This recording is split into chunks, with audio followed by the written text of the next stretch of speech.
Boxingego here. If you like this video, make sure you hit the like button and also subscribe to the channel and hit the bell icon on the top of your screen to get notified when the latest new content drops. 1.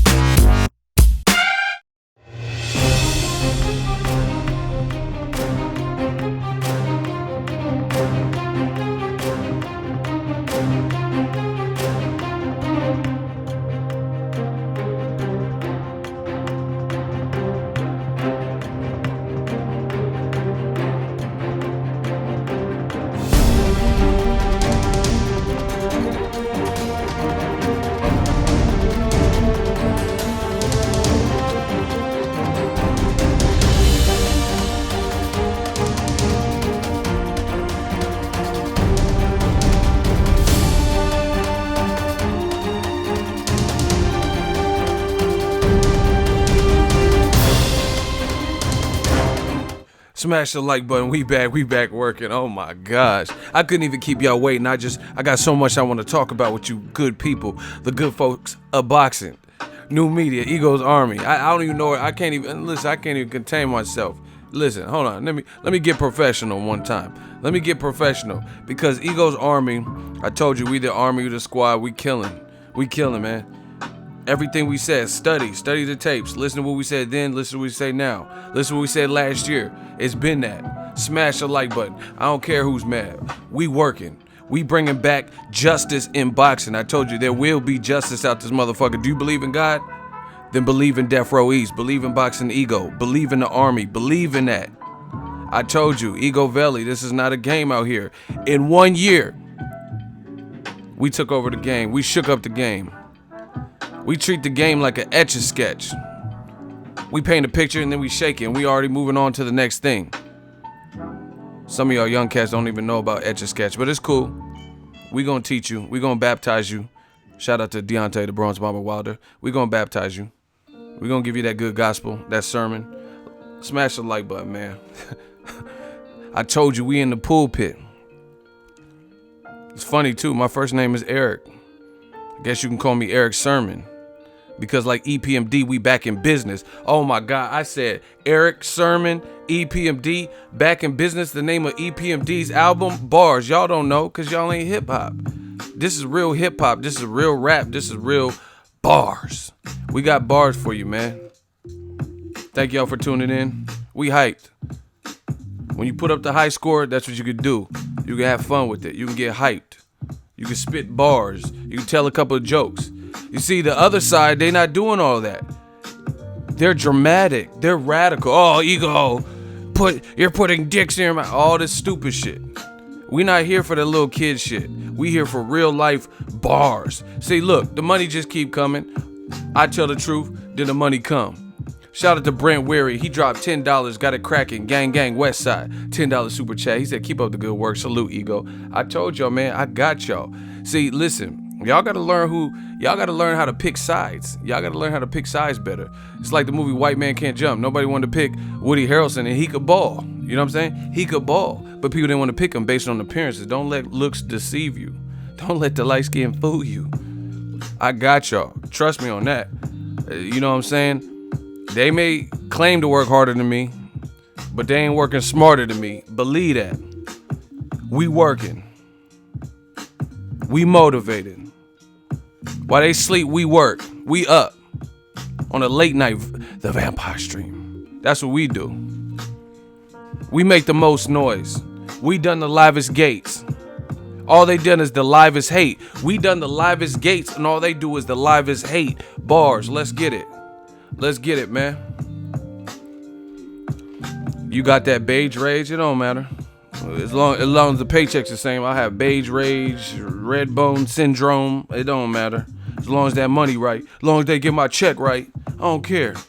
Listen, we done the livest gates. They done the livest hates. They did the most hated and we most celebrated. And we don't even have to try. We fun. We having fun with this.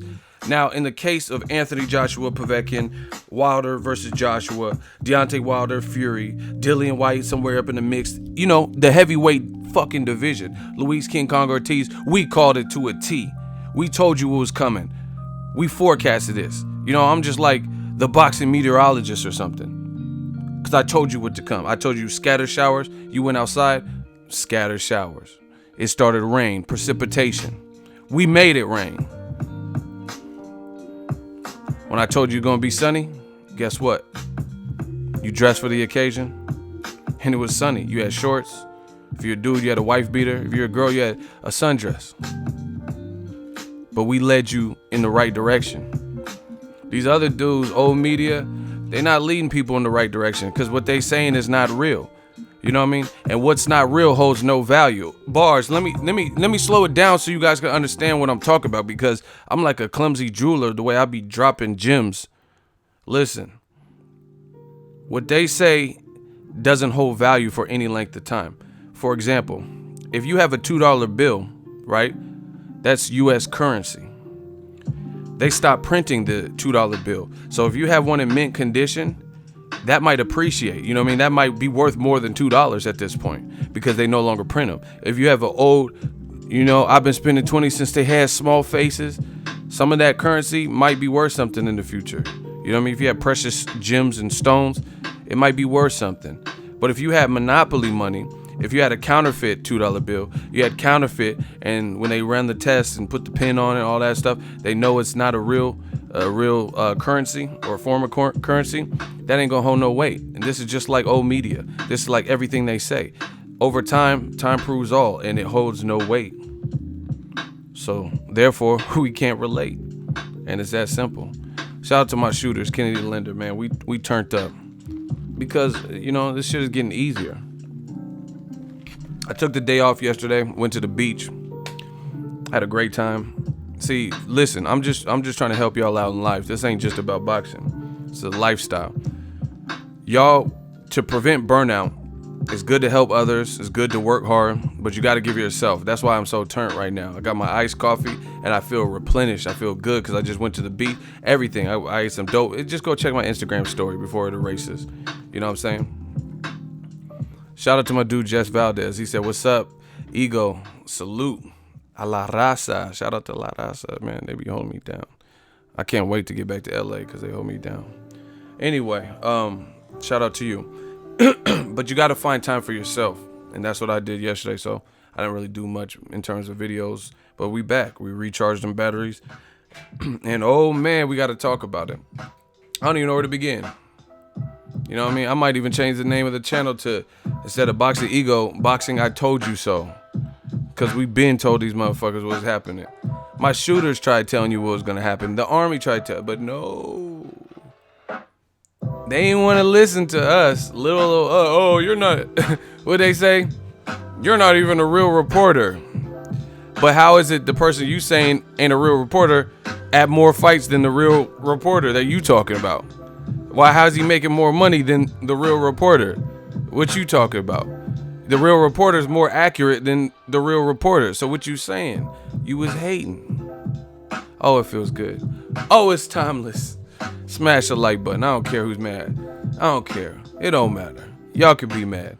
Y'all can hate this channel because you still watch it. You still get information from it. That's the thing. They be using me. They be coming to my channel, right? They be coming to the channel, getting info. Oh, so-and-so. Okay, Sean Porter's fighting Danny Garcia because they know they heard it first here. You know what I'm saying? And then be mad. I hate Ego. Then don't get news from me. Wait till someone else does it. You know what I'm saying? Shout out to Joshua Woodley, $2 super chat. AJ is the B-side after Wilder beats Fury, correct? Perception-wise, yes. Reality-wise, I don't know. Just because Joshua is a big star, but the consensus will probably be the fans-wise. Yeah, you know what I mean? But let's jump right into the heavyweight division. Most popping division right now. Let's talk about it. This Wilder Tyson Fury fight has got people in an uproar. And guess what? Guess who's in an uproar? It ain't Ego's army. It ain't us.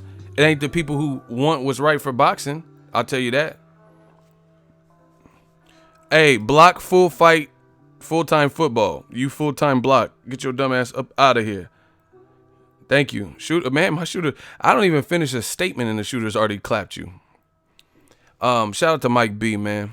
He said, to the real reporter, man fans and old media got nothing. New media, Ego's army. I told y'all. $5 super chat, much appreciated. We appreciate you. And I promise you, my mission statement, I don't have to be all elaborate and type it up and stuff. You know, my mission statement is to fully grow the sport of boxing, and tell you the truth, no matter what the truth is. You know what I mean? A lot of people, the black channels, why do they not? Like, no, it's not. If there's black athletes doing something well, doing something good, cool. If they're Mexican fighters doing something well, cool. We gonna talk about all this, and we gonna destroy everything else moving in the process. Let's get it. Shout out to my shooters. They came out for this one. Smash the like button. Wilder Fury got people going crazy. For the real fans of boxing, it's a good crazy. You know what I mean? They're just like, yes, I can't wait for the pre-fight build-up. I can't wait to see if they do like an all-access, face-off press conference is going to be lit. Cool. But there are people who are upset. And the only reason, hold on, we got to get to the money. Shout out to Rastaman Miller, $5. He dropped $5. And it says, appreciate the hard work, Eagle Army all day. You know what it is. Thank you for the $5. I appreciate you. Listen, let's get it. Hey, my shooters is working. Oh my gosh, we working. Oh yeah, J-Dog, I see why you clapped him. That wand fool. Hey, listen, we getting it. The only people who are hating are the people with an agenda that I've seen. You know what I'm saying? Who have something like, okay, Tyson Fury, I made a video. He, in my opinion, he ethered Dillian White, because Dillian White tried to jump in the mix, and he tried to say, listen, just as a real boxing fan, and for the record, I like Dillian White. You know what I mean? I like him as a fighter. I like his intensity, his trash talk, and stuff like that. But I look at everything in the case by case. That don't mean because I like a person, like the way they fight, that I agree with everything. That's just not me. And if you want that, then this is not the channel for you. You know what I mean? I'm not here to be no yes man. Like, no matter. So, you know, that's what's wrong with people. Because they like somebody, they think they have to vouch for everything that they say or do. That's not a reality. At least for no alpha male. That's no alpha male shit. You gotta stand alone and stand on your own sometimes. Like Carlos Baldomir, he's facing sexual counts of sexual battery against a minor. You know, the one that fought Mayweather and the one Canelo knocked out. So even if that was your favorite fighter, if it's proven or the evidence comes out that he was involved in that, and he says something like, oh yeah, Wilder versus Fury is bogus. Like, I mean, are you going to just vouch for whatever he's saying? You know what I mean? When his character is in a very difficult spot right now, you know what I'm saying? Like, I'm not doing that. I'm not going to just vouch for whatever somebody say because I like them. I'm not going to be, yeah, he was just doing what he had to do. He had to rape people. You know what I mean? I'm not doing that because I like a fighter. You know what I mean? Listen.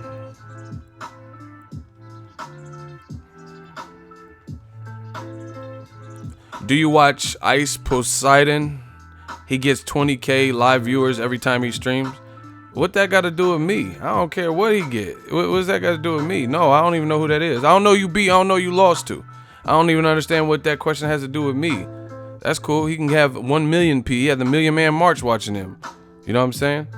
That's cool. Get your bread, because I'm getting mine. I'm getting my ration. You know what I mean? Y'all always trying to compare. He gets 20,000. He gets who? Okay, that's cool.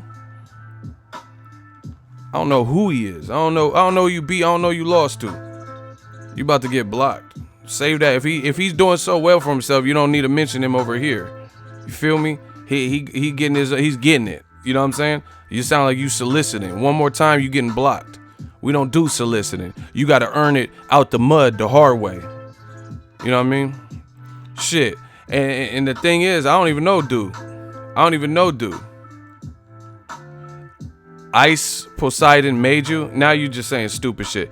Yeah, we about to clap you in a minute. My haters, just hold off. We about to clap him. See, I knew it was someone soliciting. He's talking about he made me. Ain't nobody made me. The fans made me. I don't even know who you are. And see, this is what they do. Oh, if you watch so-and-so's channel, he gets 20,000. He get more super chats than me.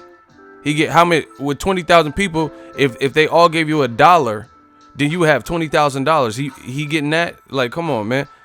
Get this bum up out of here. Hey, shooters, we got to get Hulk Poseidon out of here. He's a true bum. He's not on my level. He can't even be here for the rest of this stream. Motherfuckers is soliciting. Oh, he's doing great. Okay, he's doing great. Let him do great over there. Anywho, Tyson Fury and Wilder got motherfuckers hating. I said it got motherfuckers hating. Yeah, Ego said it there. The fans made me. Yeah, you're not going to take credit. If anything, the fans made me. The fans listened to me, gave me views, super chats, showed support, encouraged me. Whoever, these other channels, they didn't do shit. The fans did it. Moving on. Fury Wilder got people in an uproar. Man, fuck this dude. Whoever he's talking about. Let him promote another channel on another channel's page. But yeah, man, they hating. And the only people that I noticed that are really shout out to Bay Area. You know I got a rep. Shout out to, it says Oakland in the house. Shout out to Oakland, man. I was in San Francisco. I was at China Beach, man. I had a great time. But anyway, this fight got people going crazy. Fans are going crazy in a good way, but the haters, they stepped up out. Dillian White, he done his little junkyard dog, guard dog behavior, like trying to rep for Eddie. But see, this is the thing. In my honest opinion, in social media age, doing certain things, you got to be strategic because everything's documented. You know, people are watching your moves. The headlines come out. They got several people on YouTube now doing. See, when I first started YouTube, I was like one of the first people doing news clippings. You know what I'm saying? And that's fact in boxing, where I would just take a news clipping and give my spin on it and report the quotes and what was said. Now you have people doing it. But I've been an OG in this game. I'm certified triple OG. You know what I'm saying? And there weren't a lot of people doing that before me. And I'm talking about routinely, regularly. There are people who break down fights like, oh, this is who's going to win, Danny Garcia versus Zabju. There are people doing stuff like that. But I'm talking about what I do and what I've done. You know what I mean? But anywho, now it's evolved. You got a lot of people, a lot of channels that do it. You know what I mean? Where they'll talk about the upcoming news. So you're always going to be in the spotlight, at least amongst the niche, you know, the boxing fans. So stuff like what Dillian White said, to me, it makes him look like a hater in this situation, because he posted the clip of Wilder and Fury doing the face-off, and he was like, look at these two cowards. He said coward. You know what I mean? I could read the exact quote if you guys prefer. But he called them cowards. But what is cowardly about them when they're two top-rated guys in the heavyweight division, a lineal champion and then the WBC champion, and you're calling them a coward? How are they a coward for fighting each other? You know what I'm saying? That makes you look bad because nobody believes it. It makes you look like you hating. Look, it's them facing off. And Dillian White says, look, embarrassing bunch of cowards, Wilder and Tyson Fury. Let's go, chumps. #clowns. But again, how does that make them cowards or clowns for putting on a fight that's being received very well by the boxing public and populace? What's cowardly about that? So it just makes it sound like you hating because you're not a part of it, because you're not getting the paycheck, because you're on the Eddie Hearn side. I don't know. But how like, somebody please explain. We'll do a hot seat right now. What them facing off and them deciding to fight this year when Joshua wouldn't fight either one of them this year, you know what I mean, especially Wilder, how does that make them coward? How does it make them coward at all? Let's do a hot seat. We'll see who step up with a logical argument. We'll see who steps up with a logical argument.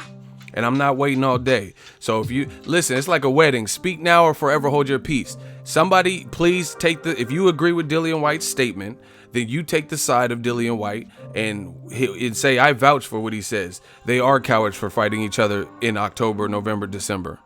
And explain why intelligently. We'll see how that makes sense. You know what I mean? No matter what people thought, like Wilder, and this what I'm saying, people don't understand. I don't know how they're doing it over in the UK. It's been years since I lived over there. But I don't know how they do in the UK. But in America, that makes you look like a straight up hater. You know what I mean? Because even Wilder, he wasn't like when Joshua was fighting Klitschko. I don't ever remember Wilder saying, "Oh, look at the coward Joshua for fighting Klitschko." He didn't say nothing bad that I remember. Jeff, the producer, $5 super chat. Trust me, ego getting paper. Man, the haters gonna learn, but they're gonna learn when it's too late. We still on the gravy train. So you know that like when Wilder seen that Joshua was fighting Klitschko, I don't remember him ever saying that, oh, Joshua's a coward for fighting Klitschko. Hey, whoever this TMZ dude is, block them. I'm not, listen, they trying so bad to distract me, but it's not gonna work. I got too much content to get out, you know what I mean? So I do the hot seat when I feel like doing the hot seat. This is my channel. They can go argue on some boxing forum where they're talking shit about me or whatever the dude said on the other stream. That just doesn't make you look, it's not becoming of you to try to really flip it and make it look like Wilder Fury is a bad thing for boxing or a bad thing for the heavyweight division. It simply doesn't. And you notice the standpoint that Dillian Whyte is taking there by saying they're cowards and this sucks. Who else is really co-signing that? You have guys like Bob Arum, who doesn't really give credits for non-top rank fights for the most part.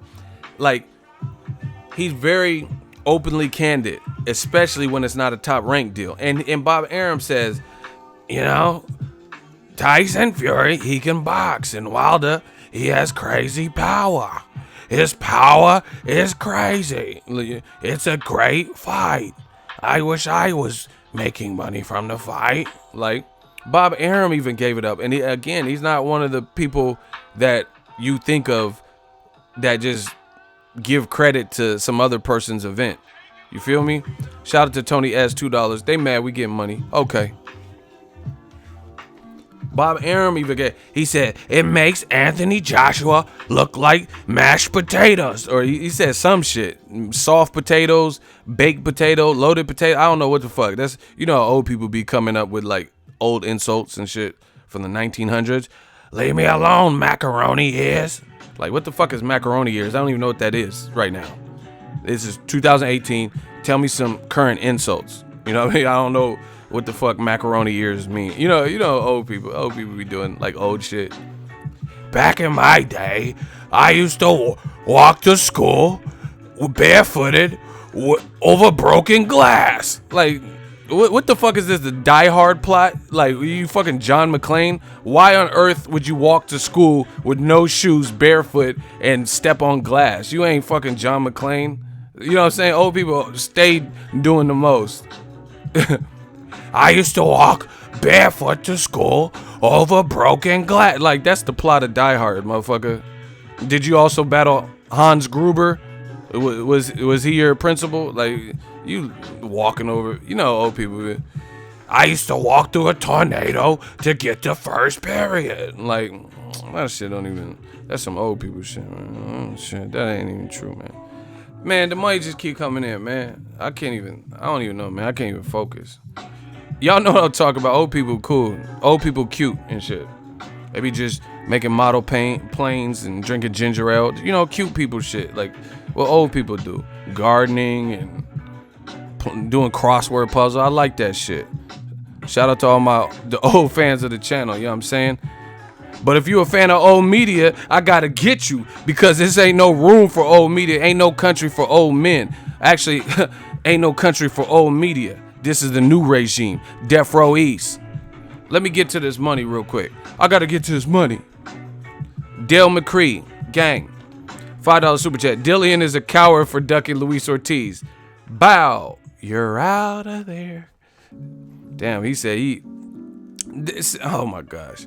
Ice Cold Gooch, $10 super chat.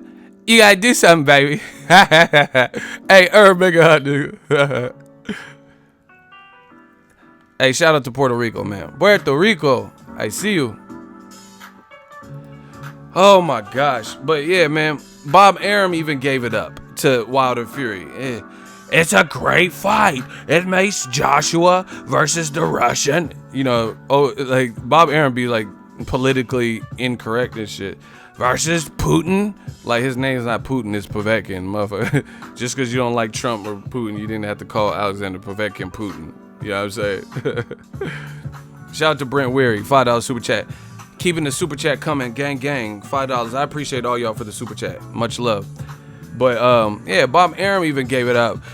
Fucking Joshua is fighting Putin. Why is he fighting Putin? Like, Bob, chill. He's not fighting Putin. You know what I mean? Donald Trump wouldn't allow that to happen. In America, at least. He's fighting Povetkin, not Putin. Stop saying Putin. Shout out to all my Russians. I'm about to have hella Russians, man. I've heard your jokes. Hey, I must break you. Listen, shout out to my Russian people. Hold on, the music's too loud. I can't even hear myself think. Shit. Let me turn this down, goddammit. We gotta get to this money. ZP Goldman, $5 super chat. Hey, Ego, great content as usual. Why does everyone say that AJ needs more experience to beat Wilder, but they also say Wilder's only fought bums? See, I can't even, I can't answer that because I've never made that excuse. You have to ask old media that. I appreciate you for your super chat, but the point I think you're making is it don't make no fucking sense. They want it to make sense, but Wilder's a bum. Okay, then you beat the bum. Why do you need more experience to beat the bum? It's stupid. Name a movie where there's a character who is like mentally slow, like Rain Man or I Am Sam. All those movies, they could even make sense of it and say, hey, like all the characters that went full retard, right? They would even say, hey, no, that don't make sense. Like, they could even look at this and be like, what you just said was stupid as hell. And they have like a learning curve or learning disability. You feel me? Like, this shit is crazy. He's a bum. He ain't fought no one, but you don't want to fight the bum next and get it and relieve him of his title. Man, if it's taking candy from a baby, you would just do it and then get that belt. Listen, Joshua would be the king of all kings in the heavyweight division if this September he went out there and then knocked out Wilder, has all the belts in the division, no down period where the fans got on his ass like Canelo, and you just did straight away what fans wanted you to do. Someone said Cuba Gooding in radio. That's a good one. That's a real good one. ZP Goldman, $2 super J, said, never go full retard. Ego. Hey, y'all tripping. What do you mean, you people?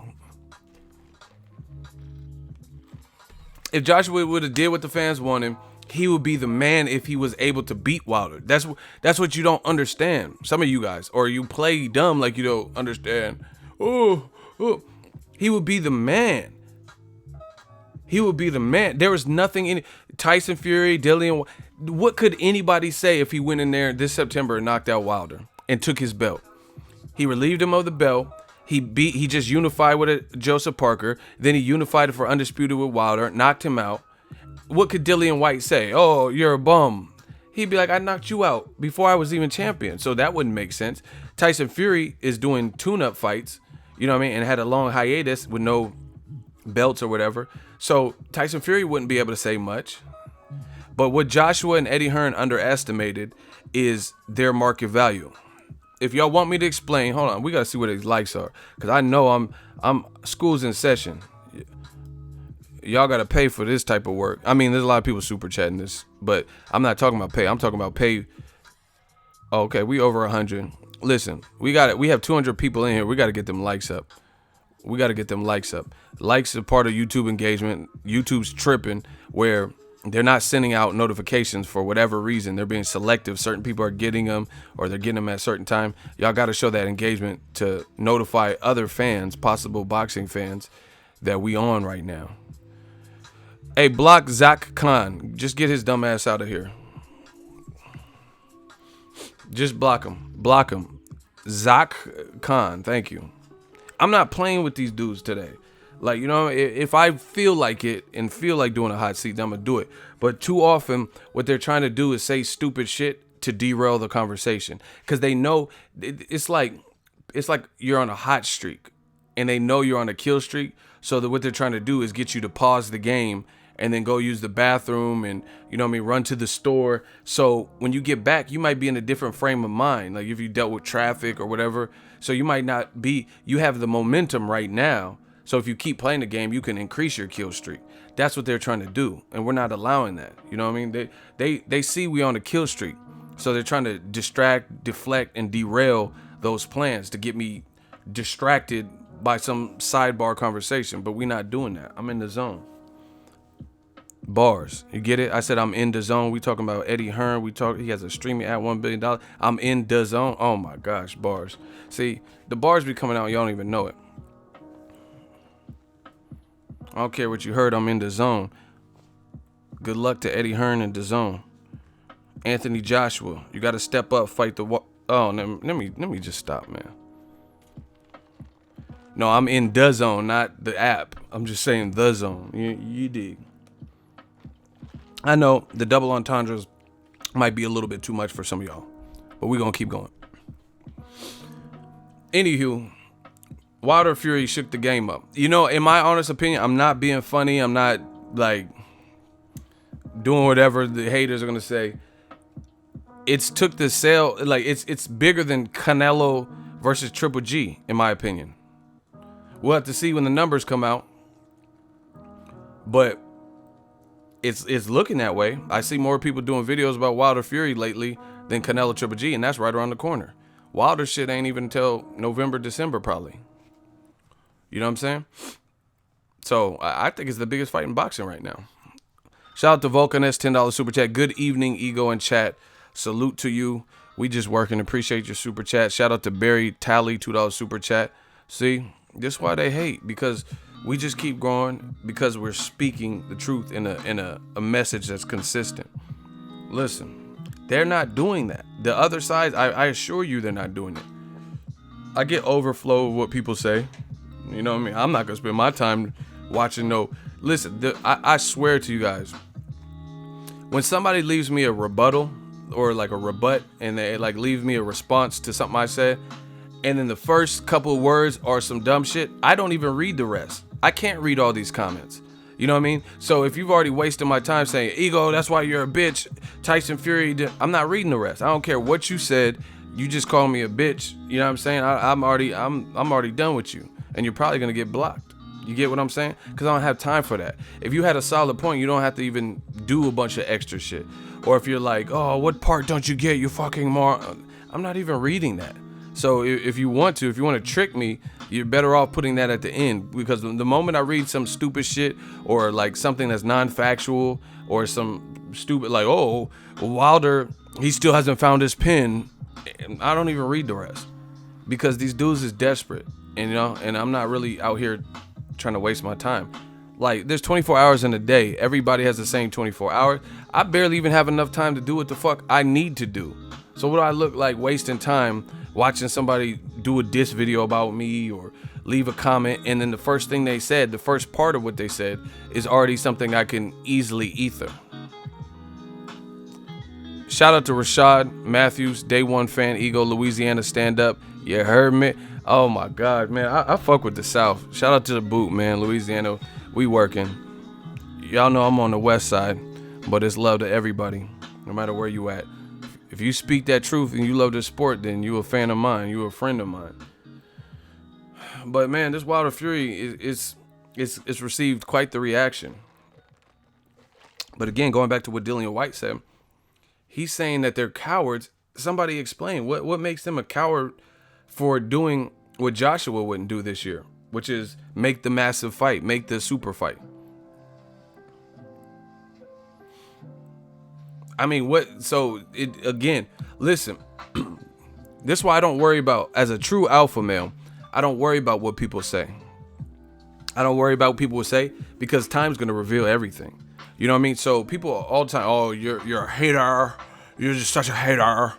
You're so racist. You're a racist hater, right? You could say all that barking and all that stuff, because I know that's not the truth. So what do I even have to, hey, wait, I'm not a racist. I don't have to. Anybody that's ever met me, I've never, until I started, listen, I swear to you, years in school, I graduated, diploma, some college, right? I have never ever had any one person publicly, or to my knowledge, accuse me of being racist. I get in boxing, you're fucking racist. Get the fuck up out of here. You know what I'm saying? My dad was in the military. It's damn near hard to be. I'm not saying there's no racist people in the military, but it's hard to be racist because you grow up with people from all over. You know what I mean? I have friends that were from Japan and, you know, just whoever was stationed on the base, you know what I mean, where we lived at the time. You know what I mean? You don't really have, you be a lonely motherfucker being a military brat and being racist as a kid. You know what I'm saying? Because you can't pick and choose your friends because people come and go often. You know what I mean? How the fuck I'm gonna be racist and I only like this race, and then there ain't none of that race at your fucking school or in this particular class, or the person gets his family gets orders so they fucking move. These dudes is stupid as fuck, man.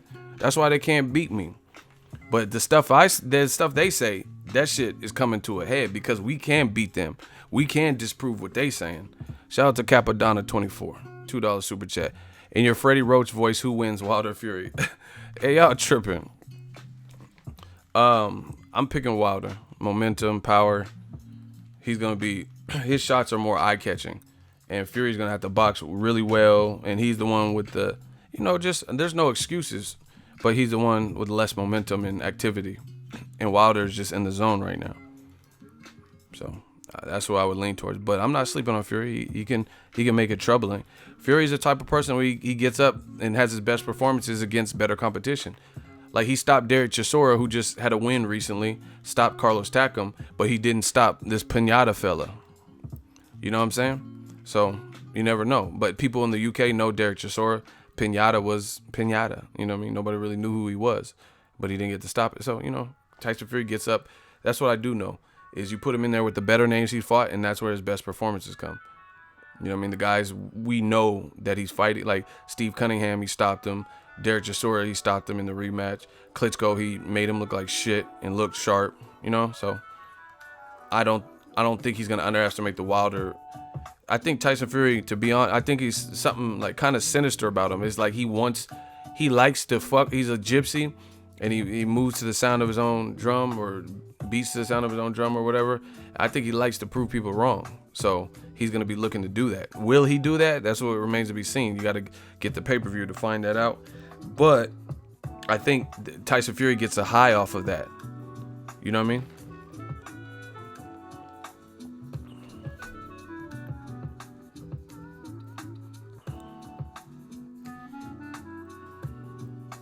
So that's just what it is. But man, Dillian White, I mean, I just feel like his comments were out of place. Like, somebody still hasn't explained to me how they're cowards for fighting each other in what's perceived as the biggest fight this year. How does that make him a coward? Dillian White just fought Joseph Parker coming off of a loss. You know what I'm saying? Where he didn't all the way let his hands go. And he didn't fight Luis King Kong Ortiz, who he was ordered to fight. And he didn't fight Kubrat Pulev in Bulgaria. So, you know what I mean? That's what Tyson Fury was bringing up too, when Tyson Fury clapped back and responded to him. How are you calling me a coward, but you didn't fight Luis Ortiz? And the thing is, this is so funny with this Ego's Army new media shit. For the real people who study, who follow, who listen to my video, you'll remember I said these things. And now you have other people saying it. And it's remarkable. How is it that when Dillian White wanted to fight Deontay Wilder and Eddie Hearn was pushing that envelope, he kept saying, oh, I want to fight Wilder. Wilder's scared. Wilder's a chump. Come to the UK, get knocked out, boy. I'll take your belt. Wilder, rah. Wilder was like, I'm trying to beat the guy that stopped you, Anthony Joshua. That's what I want. I'm a king. I don't travel for peasants, etc. Right? So, if you could have fought in an eliminator ordered by the WBC against a guy who lost to Deontay Wilder, that the fans would give you mad props for if you were to beat in Luis King Kong Ortiz, why don't you fight him? And that looks, for all intents and purposes, like it would get you very close, if not into a mandatory slot, to fight Deontay Wilder. So earlier in this year, you were like, Wilder, I want to fight you. Wilder, he feels like, man, I just took out the boogeyman. I've been chasing AJ around this goddamn planet. I'm willing to fight Tyson Fury. I'm looking for big events, big fights. You could still do more. You know what I mean? Like, you and Gerald Miller is a good fight. So that's what I'm saying. Is like, why isn't Dillian White, if you really and truly wanted to fight Wilder, why not fight? Okay, Wilder. Listen, let's just take it. Hold on, we got to get to this money. I'm on a roll, man. Shout out to T Breeze, $2 super chat. He said Dillian White blocked me on IG for calling his BS. LOL. Man, I'm just saying this. We just talking facts. It's like I feel like Nino Brown of this. Nothing personal. It's always business. This is business, but you got to make it make sense as a business. Check it. I'll keep it short and sweet. Wilder has one belt. That one belt is through the WBC. That one belt, the WBC belt, the WBC's Mauricio Suleiman, the president, said, we want you to fight Luis King Kong Ortiz. So instead of doing your own thing with Joseph Parker or possibly fighting Kubrat Pulev, why would you not fight Mr. One Belt WBC? Why would you not fight the guy that the WBC has ranked that they're telling you to fight to become a mandatory for Deontay Wilder? If you really wanted to fight Deontay Wilder, makes zero sense unless you don't like the fight. Period. For example, my guy Errol Spence Jr. Kell Brook was the IBF champion. Errol Spence was highly ranked in the IBF, but he wasn't necessarily one. So everybody that the IBF put in front of him or potentially put in front of him, guess what? Errol Spence was willing to fight them to secure his spot with Kell Brook. That's facts. It was those guys that didn't want to fight Errol Spence, like Konstantin Ponomarev ducked Errol Spence. This is fact. You guys can look it up. The IBF says Konstantin Ponomarev and Errol Spence, they're the highest rated welterweights. They need to fight each other to secure the mandatory spot for Kell Brook. Konstantin Ponomarev didn't want to fight him. Abel Sanchez got on the record saying, oh yeah, Konstantin, he's not ready for Errol Spence. There's your proof right there. But what happened to, I thought that's Mr. Mexican style. Let's see Konstantin Ponomarev Mexican style with Errol Spence. Oh no, he's not ready. See, that's why I don't buy into this shit. The hype. You talking about Mexican style? We seen what Mexican style did for Abel Sanchez's fighter Gassiev and Usyk. Where's that Mexican style then? Where's that Mexican heart then? When Usyk was lumping Gassiev up and clearly winning, and Gassiev needed a knockout to win. Show me that Mexican style then. That's when I want to see it. You know what I mean? When it's time for Konstantin Ponomarev to fight Errol Spence, show me the Mexican style. That's when I want to see it. You know what I mean? I don't want to see it when it don't make sense. When you're in there with a power puncher like Golovkin and you want Canelo to fight some silly ass way when he has the style and the technique to evade punches. You just want him to, oh, you hit hard as fuck. Like, this ain't no fucking Rock'em Sock'em Robot video. Show me that Mexican style. And then he had the perfect opportunity, Konstantin Ponomarev versus Errol Spence, and they ducked the fight. So, case in point, to wrap this up, Errol Spence, he was down to fight whoever the fuck the IBF told him to fight that would get him a title shot. Then they said Leonard Bundu. Errol's like, oh, I fight Bundu. Man down, man down. And guess what? He man down. He hit Bundu so hard. Bundu said, like, I seen that shit in slow motion. I don't know what the fuck Errol put into them punches, but he was not playing with that man Bundu. Keith Thurman fought Bundu and didn't do that to him. He hurt him in the first round, but he didn't really do much after that. I mean, he won, but he didn't do all that.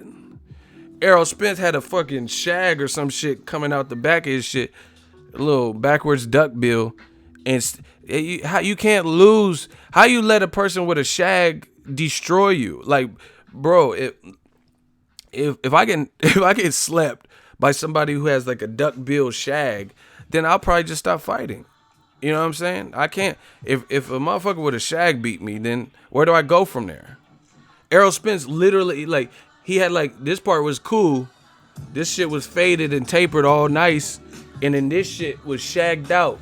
Like he was business on top, party in the fucking back, and you got slept by somebody with a shag. How you get slept by business on top, party in the back? Arrow was like, man down, and started walking all noble and shit. He started walking like he was king of the jungle.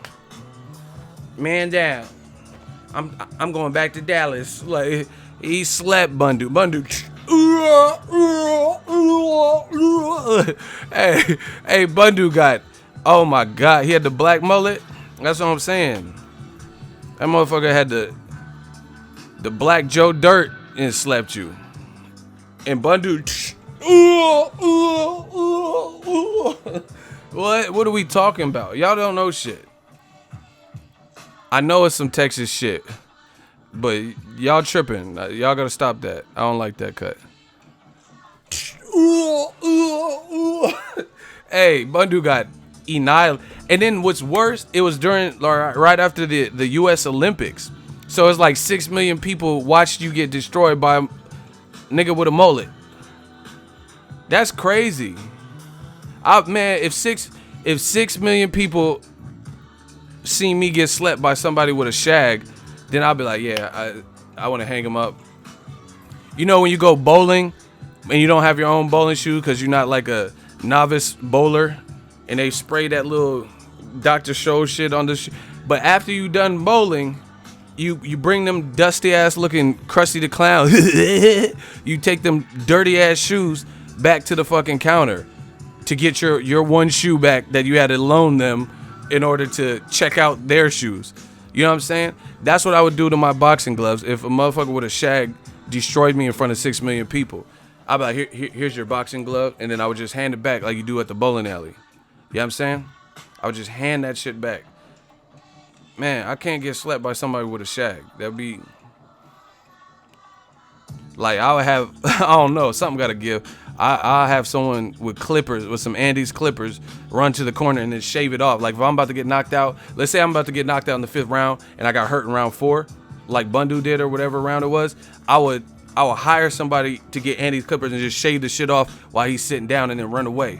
Just so I didn't get slept by somebody with a shag. Cause I'm petty like that. And I don't want to get slept with someone with a shag from Texas. Oh man, we gotta get this money. Mike B, $5 super chat. Beat Luis Ortiz and stop being a peasant. Wow. Then we could take what you said seriously. Why y'all be going in like that? Real Brother 32 been dropping mad love, mad cheese on the channel. $25 super chat. My brother, the haters ain't gonna win. Ego Army has your back. Just keep being the new media king. These folks avoided Luis Ortiz, but calling the Fury Wilder fight whack, but they ain't fought nobody. Continued blessings, my dude. Salute. Y'all funny. I appreciate y'all.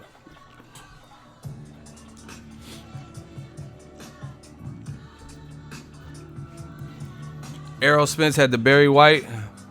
Practice what you preach, baby. Oh, you just keep telling me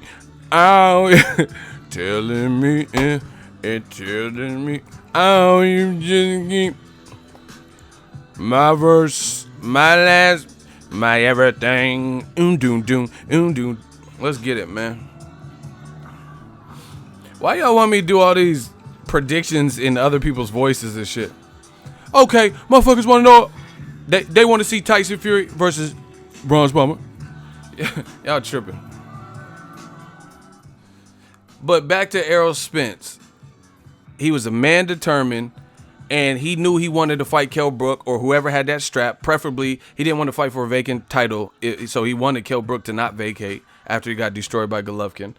And the bottom line is Errol Spence was willing to go through whoever the IBF set forth for him to go through to get his title shot, preferably against a champion instead of a vacant belt. And he did just that. He beat Leonard Bundu with a shag. Y'all don't go look at any profile pictures. He had the shit out the back. He had a shag, and Bundu got slapped in front of. It was like 6 million people or something in New York with a shag. Man, that's That's like me getting knocked out by a dude with a Pootie Tang fucking hairstyle. Like, man, I'm picky. If I'm getting knocked out, I don't want to get knocked out if you got certain hairstyles. You feel me? Like, is that wrong? That I don't want to get stretched by certain people? Like, I don't know. Like Drew Down. His shit was banging, but I just don't want to get knocked out by somebody who give it up, and give it to me, and I'ma get sick with it, yeah. About to be the biggest pimp of the year. You pretty good with impression? I ain't pretty good with shit. I am good, motherfucker. I've been doing this, okay. But yeah, man, I'm not trying to get slapped by nobody with no Drew Down. Give it up, and give it to me, and I'ma get sick with it, yeah. I'ma be the biggest back of the year. Like, they be like, you let him with the flip, with the Rico and Belly hairdo. Oh, I don't like that. I'm about to drop a dime on it. I don't like that at all. I'm eating that banana and shit. I don't like that at all. I'm about to drop a dime. Like, that dude from Bell, I can't get slapped by none of them. You know what I mean? I'm a prideful person, so you gotta have the right hairstyle to sleep me. Like Mike Tyson, okay, because he had a flat top, you know what I'm saying?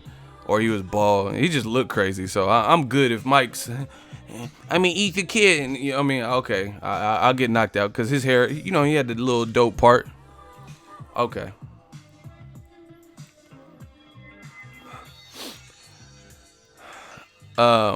Hawk, Abdullah, $5 super chat. Eagle Army, Joshua and Hearn are in the fetal position crying right now. Hey, y'all tripping. Y'all really tripping. I don't have a set schedule for my live streams. My life is not a set schedule, so it's kind of hard to do that. Drew Down be spitting fire. Oh, most def. I'm from the Bay. Shout out to Drew Down. Give it up, and give it to me. I'ma get sick with it, yeah. I'm about to be the of the year. Roy Jones had the Prince Hakeem coming to America. Hey, y'all really wild with these hairstyles. That ain't nothing but ultra perm. He's like, this is not a perm. This is fruits and berries. What the fuck? He said this is natural fruits and berries. Man, that ain't nothing but ultra perm. Shout out to the Loonies, man. Shout out to the whole Bay, man. I'll put it on for the Bay. Give it up, give it to me. All I'm saying is this. Bottom line, Errol Spence was hungry and he was a man determined. He didn't give a fuck who was in his way to get to Kell Brook or the champion. And God willing, he went through all the protocols and eliminators and shit. But Dillian White was screaming on Wilder saying he wanted to fight him. But then when the WBC, who Wilder is a champion of their belt, ordered Luis King Kong Ortiz, he went another direction. So, him or his team, Eddie Hearn or whatever, that wasn't in their plans. Because why would you, if you were screaming on fighting Deontay Wilder, why wouldn't you secure the fight that you believe gets you Wilder? Luis King Kong Ortiz. Plus, you would get more credit in defeating Luis King Kong Ortiz than Joseph Parker. Do you understand this? See, they not ready for this level of bars. If y'all want me to drop some bars, can I get a hell yeah in the comment section? We just dropping bars today. It's like the Church of Boxing, of Latter-day Saints and shit. If y'all want some bars, can I get a hell yeah? I'm gonna spit some bars. I'm gonna drop this for y'all. Smash the like button. Okay, in my personal experience, I know people, or of people, I'm not saying I know them all personally, but I know of people who were hard on Deontay Wilder. Pause. Like, meaning they weren't giving him any credit. But after the Luis King Kong Ortiz fight and seeing the perseverance and seeing that Luis Ortiz, boxing fans aren't stupid. So they seen that this was not no 49,000-year-old Luis Ortiz like the haters be talking about. This was a fully focused southpaw who had Cuban amateur background, who has a good size, and he definitely has power in both hands, and he definitely has a punch on top of boxing skills. So after that fight, even some of the people who were like slandering Wilder and weren't high up on Wilder said, you know what? I got to give Wilder his just due. He walked through fire, never got knocked down, and then came back and turned the fight around. He actually started the first knockdown, but Luis Ortiz, very composed, very experienced, came back strong, hurt him in the 7th round. You know what I mean? It looked like it was about to be a wrap for him. And he buckled down, never went down, and he was willed and determined to get out there and like emerge as a champion. And he did that, and he ended up stopping Luis Ortiz, knocking him down an additional 2 times. So the point being is, even people like that weren't even really fond of Wilder started giving credit to Wilder after that fight. So you mean to tell me a guy like Dillian White wouldn't get credit for beating Luis Ortiz? Of course he would. So on top of it getting you closer to a Deontay Wilder, you know what I mean, in terms of WBC positioning, you would also get mad respect from the fans. But you were going to switch and go to Kubrat Pulev. And then when you lost the purse bid, or Eddie lost the purse bid, then you switch to Joseph Parker, which is a money fight. So I don't see how Dillian White is calling people cowards and stuff, but the perception is you didn't want to fight Luis Ortiz. You know what I mean? And the thing is, Dillian White, he's calling out people, Tyson Fury and guys who are like Wilder, more accomplished than him. So it makes you look like you hating because they're more accomplished than you. And instead of just climbing up the ladder, doing everything he's doing, he's throwing that bit of salt on it. Why isn't he calling out Luis Ortiz or Gerald Miller with the same type of like energy? Like, say, man, Luis Ortiz, and the only time I've seen him address the Luis Ortiz, he did it with a clause. He said, Wilder promised to fight me via email, signature, signed email, and I'll fight Luis Ortiz. But no. Wilder don't have nothing to do with what the WBC ordered. So you fight Luis Ortiz, that'll improve your ranking and your stature in the heavyweight division, and then the Wilder fight will probably come if he's still a champion. Real Brother 32, $5 super chat. Gotta let your soul glow. Wow. The black mullet indeed. AJ released a subtweet today talking about his enemies have formed up to defeat him. I don't think that's from today. I think he did that a couple of days. He's like, my enemies want to be friends with my other enemies. Whatever. All right. I got a quick hot seat. This is going to be an easy one. Peter Cada says, Ego, you talking shit. I'm not talking shit. I'm talking facts. You talking shit. Talking shit is just like, to me, where I'm from, that's not talking shit. If you saying something with facts, it's like when Conceited battled Arsenal. He's like, this man is a bus driver. He said, that ain't a punchline. That's actual facts. So if Arsenal really was a bus driver, he's not trash talking. This is not a scheme. You know what I mean? He might have had a rhyme scheme about bus driving, but he was like, man, he said, I shoot and I won't miss the bus. I ain't crisscross. He was doing all that. Slow it down. I just did you. That's not talking shit. So you're not even correct in your speech there. He says, Ego, you talking shit because if AJ knocked out Ortiz, you would have brought up his age and all that bullshit. You're in the hot seat. How the fuck, this is my only question to you. You got one chance to respond. How the fuck do you know how I would respond to an imaginary situation that has not happened? I would love to know that. Since you're not me, you're not in my brain, and the fight with Luis Ortiz and AJ hasn't happened or come close to happening, how do you know how I would react in that situation? That's all I want to know from you. Any other reply, you're blocked. If it's some dumb shit, you're blocked. You have one reply. Good luck. How do you know how I would act if Joshua knocked out Ortiz, which he's never even negotiated with Ortiz, even though Ortiz was his mandatory? You see, this is what they do. I talk facts. You talk make-believe.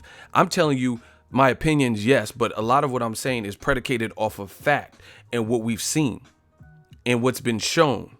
You're talking about some imaginary fight that hasn't happened, doesn't look like it's close to happening, and an outcome to that imaginary fight. So please explain that. In the hot seat.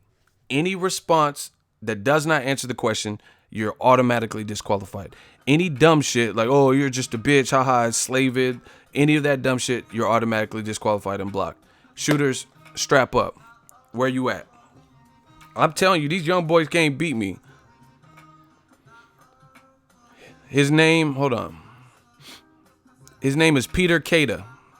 Please hurry up, Peter. So how you know how I react in a fake situation with a fake fight that hasn't happened and a fake outcome? So everything you said was fake. But you let me know. You clarify that for the fans.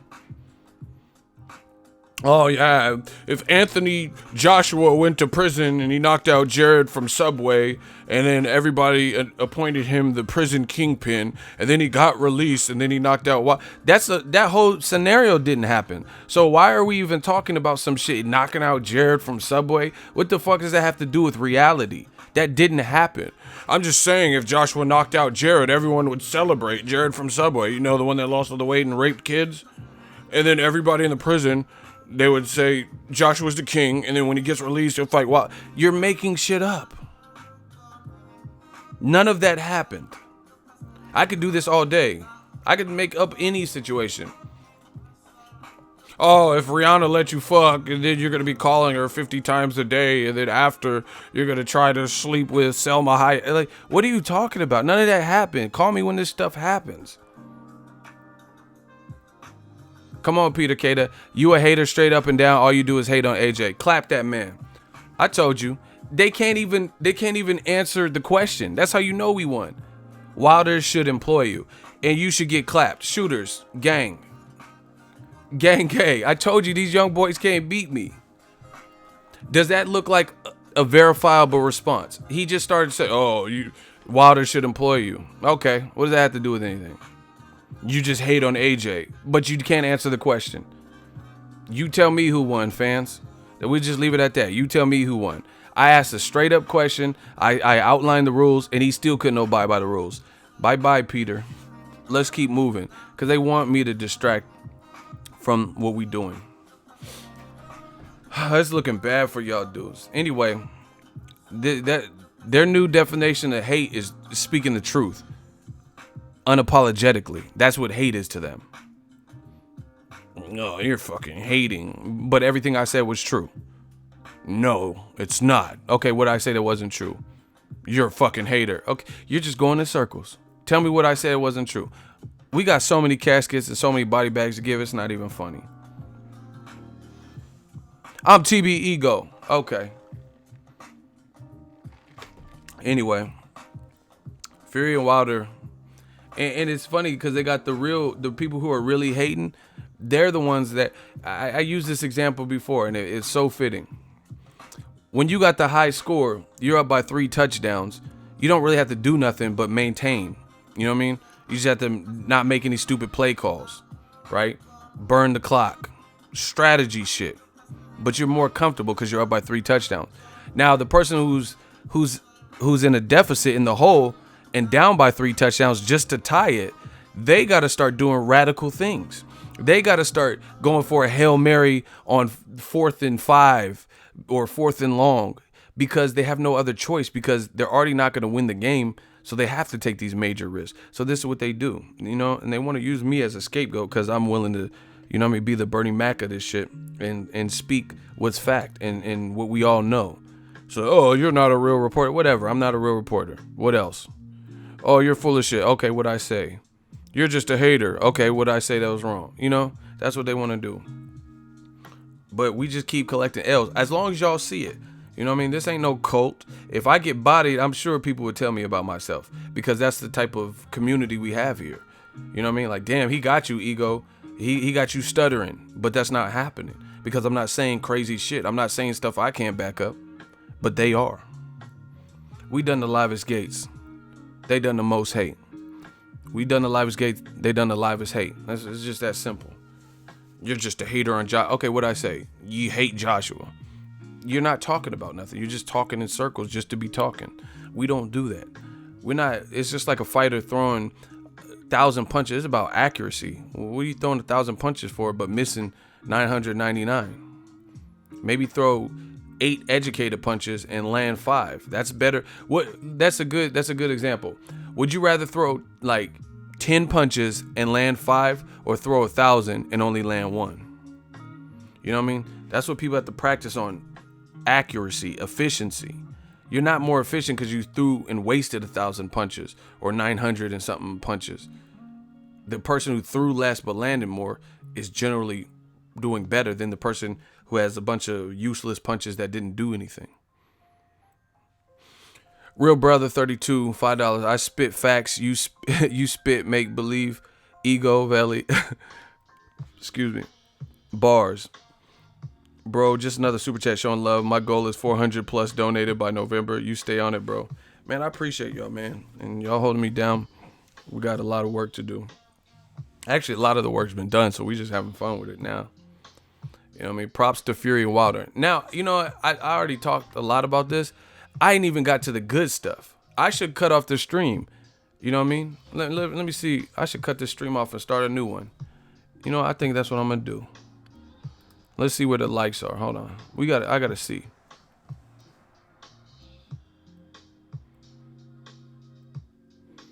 No, we doing good on the likes. You know, smash the like button. Let's get a couple more likes. I'll just leave it all on this stream, but I was going to chop it up. All right.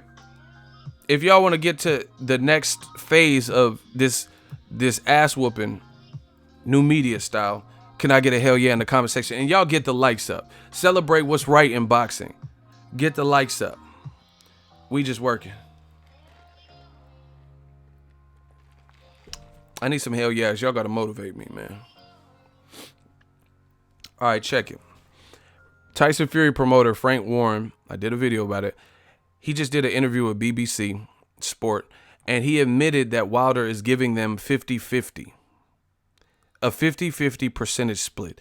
This, my friends, makes Anthony Joshua and Eddie Hearn look absolutely ridiculous. And I'm going to explain it. And we can do hot seats. We can do whatever y'all trying to do.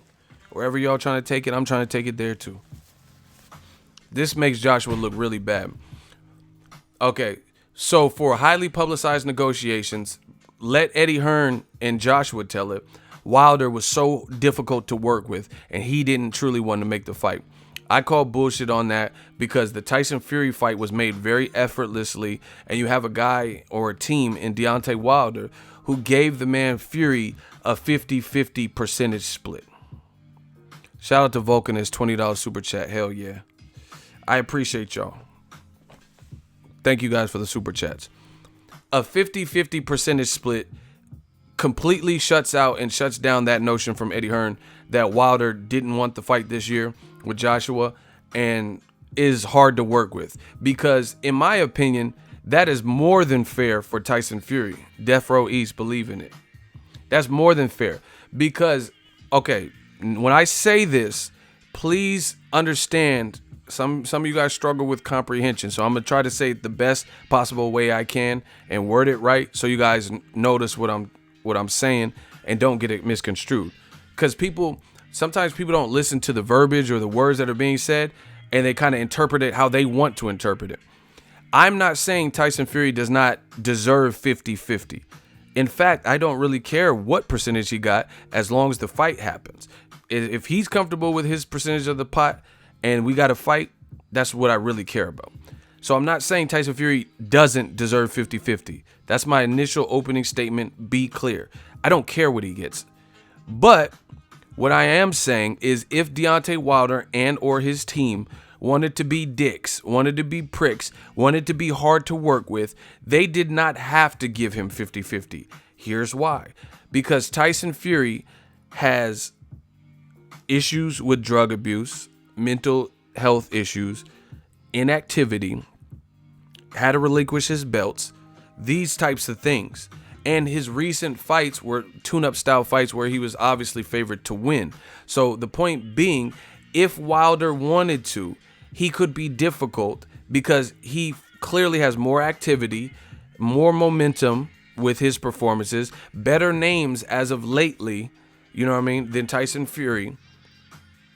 And he could have used it to strong arm Frank Warren and Tyson Fury to the point where we didn't have a showdown, Wilder Fury, and we didn't have a fight.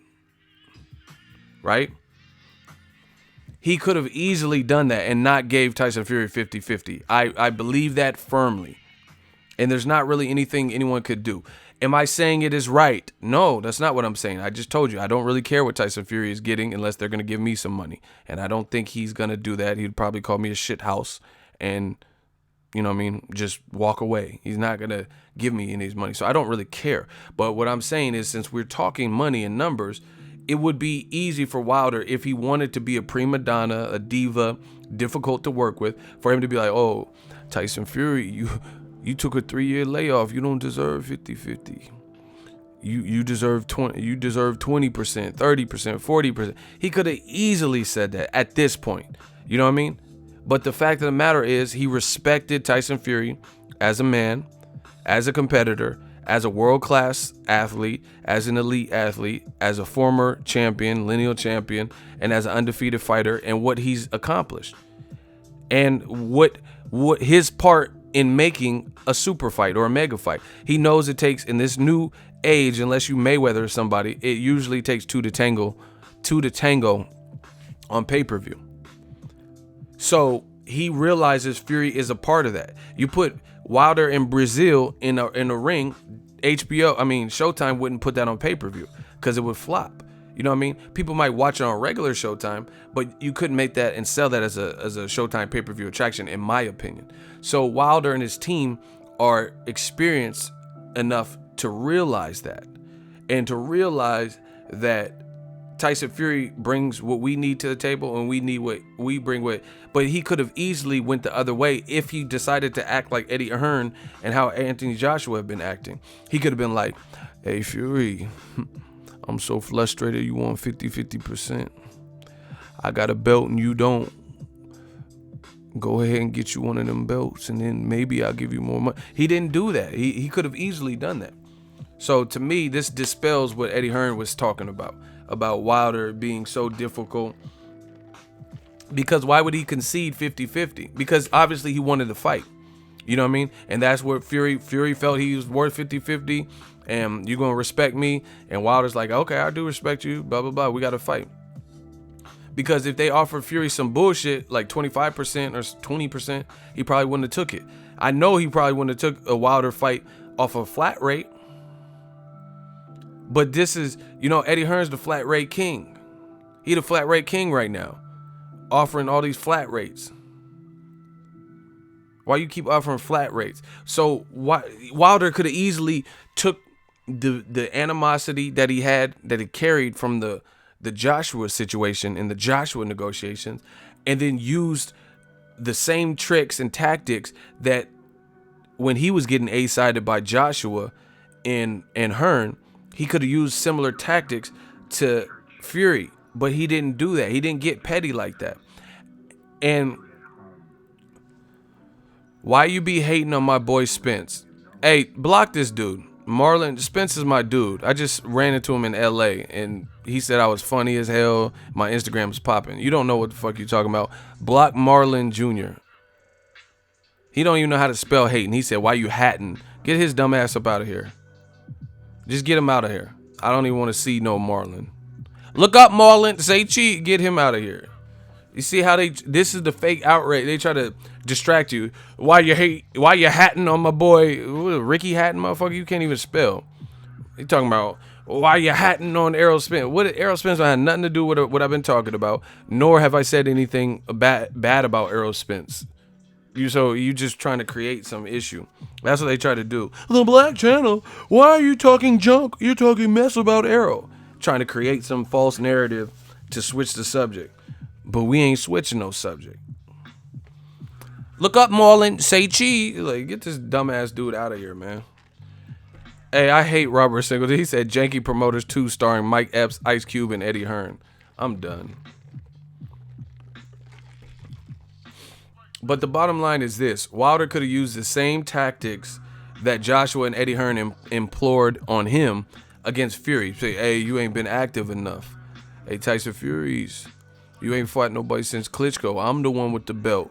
I'm the man with the master plan. He could have did all that shit to stall out the fight, but he didn't. He says, you were the man in the heavyweight division. Now I'm the man in the heavyweight division. To make this super fight, let's do what's right. Bars, to make the super fight, let's do what's right, 50-50. And that's been confirmed by Fury's people. So, once again, you got to do something, baby. Somebody explain that. Why didn't Wilder? You notice from the moment the fight was like announced as a rumor in the rumor stage, Fury Wilder could really happen, right? The negotiations seemed publicly, at least, pretty smooth. And according to Frank Warren in recent interviews, he said it was quite simple, really, to make the fight. And Wilder and Fury basically said it was easy. He said, Fury says, Deontay Wilder made the call and I answered, unlike the shithouse Joshua. He said, Wilder called and I answered.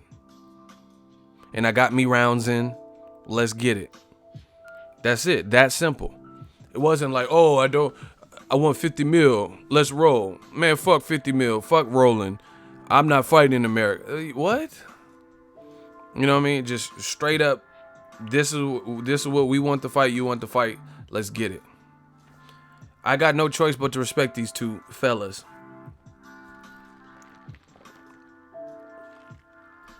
Damn, Maya going in. She said because they're not petty social media bums. Yeah, he definitely didn't say you fight Wilder. Yeah, that's what I'm saying. Tyson Fury could have been like, oh, you guys train for Wilder and all. He didn't do none of that. Brent Weary, $10 super chat, gang. Appreciate you guys. Shout out to all the super chats in this episode. So it's looking bad for y'all because once again, all the stuff you said comes crumbling. It's, you know what I mean? Y'all are crumbling like feta cheese, and it's sad. And I tried to tell y'all, and I tried to warn y'all. So, in the words of Martin and Bad Boys, but the bad guys probably know where you're at. Good luck. Good luck with your channel, because y'all lost so much credibility. And I tried to warn y'all. I tried to be the big brother that you never had. You know what I'm saying? I tried to warn y'all. All that dumb shit you was saying, and now it's coming to a screeching halt. People see how fake you are. People are going to see all the shit you said. That's what I'm saying. People. I've seen so many people come and go in this YouTube game. They're not here for no length of time because they come in the wrong way. Before it starts getting good to them, they start maybe making a little bit, you know what I mean, a couple $100s or some shit. And before it really takes off anywhere, they lose the clout and they lose the credibility. And they don't listen to their big bros or OGs in the game. You know what I mean? They start trying to diss people or, you know what, oh, Ego saying this on his channel, so let me do the opposite. But this is the thing. Sometimes you have to do like a dead body in the river and go with the flow. Especially unless you have a better logic than what's happening on this side. But they try so hard to go against the grain. Right? They try so hard to go against the grain, and then they do it, but then they end up losing so much credibility in the process. Shout out to my baby Maya. She said hella super chats in this stream, so you know Ego is spitting facts. That's what I'm saying. But they don't. I really try to help people, and I tried to let them know people aren't, not in this day and age, not with new media around. People aren't falling for the okie doke, like where you just say some stupid shit, unsupported, not factual, and then we just gonna buy it. And once again, you see more and more people who are talking like new media. Even people like Bob Arum, who's been known to say things that stir up fans that, you know what I mean, fans disagree. He said Joshua versus Povetkin is looking like small potatoes in comparison to Wilder Fury, which is a great fight. Simple. Why is Bob, he's not getting no money from this. Why is he bigging up Wilder Fury? But let Eddie Hearn's junkyard dog, guard dog or whatever, Dillian White, say they're cowards. Nobody else feels that way except for Dillian White, because Dillian White probably wanted the paycheck with either one of them. You get what I'm saying? So it doesn't make you look good. Like, I'm good with the trash talk. Dillian White could call Fury and Wilder a bunch of bums and stuff, but you got to make it make sense. You calling them cowards. How? Where's the coward? Because they're fighting each other? You know what I'm saying? That doesn't make sense. If you just start going in saying, Tyson Fury, you a bum and I'll fight you, I don't care about that type of stuff. But then when you start saying stuff that don't make sense, that makes you look bad because it makes it look like you hating. You know what I mean? You said they're a coward. How? What do you... Hold on. We'll get to the bottom of it right now. These dudes are so petrified to even step up in the hot seat. These dudes don't want to step into the hot seat because they know they don't have no case. All right, coward. Noun. A person who lacks the courage to do or endure dangerous or unpleasant things. Weakling, milksop, namby-pamby, a mouse. Excessively afraid of danger or pain. That is the official definition of coward. So what in Wilder Fury relates to the definition of coward as it relates to what Dillian White said?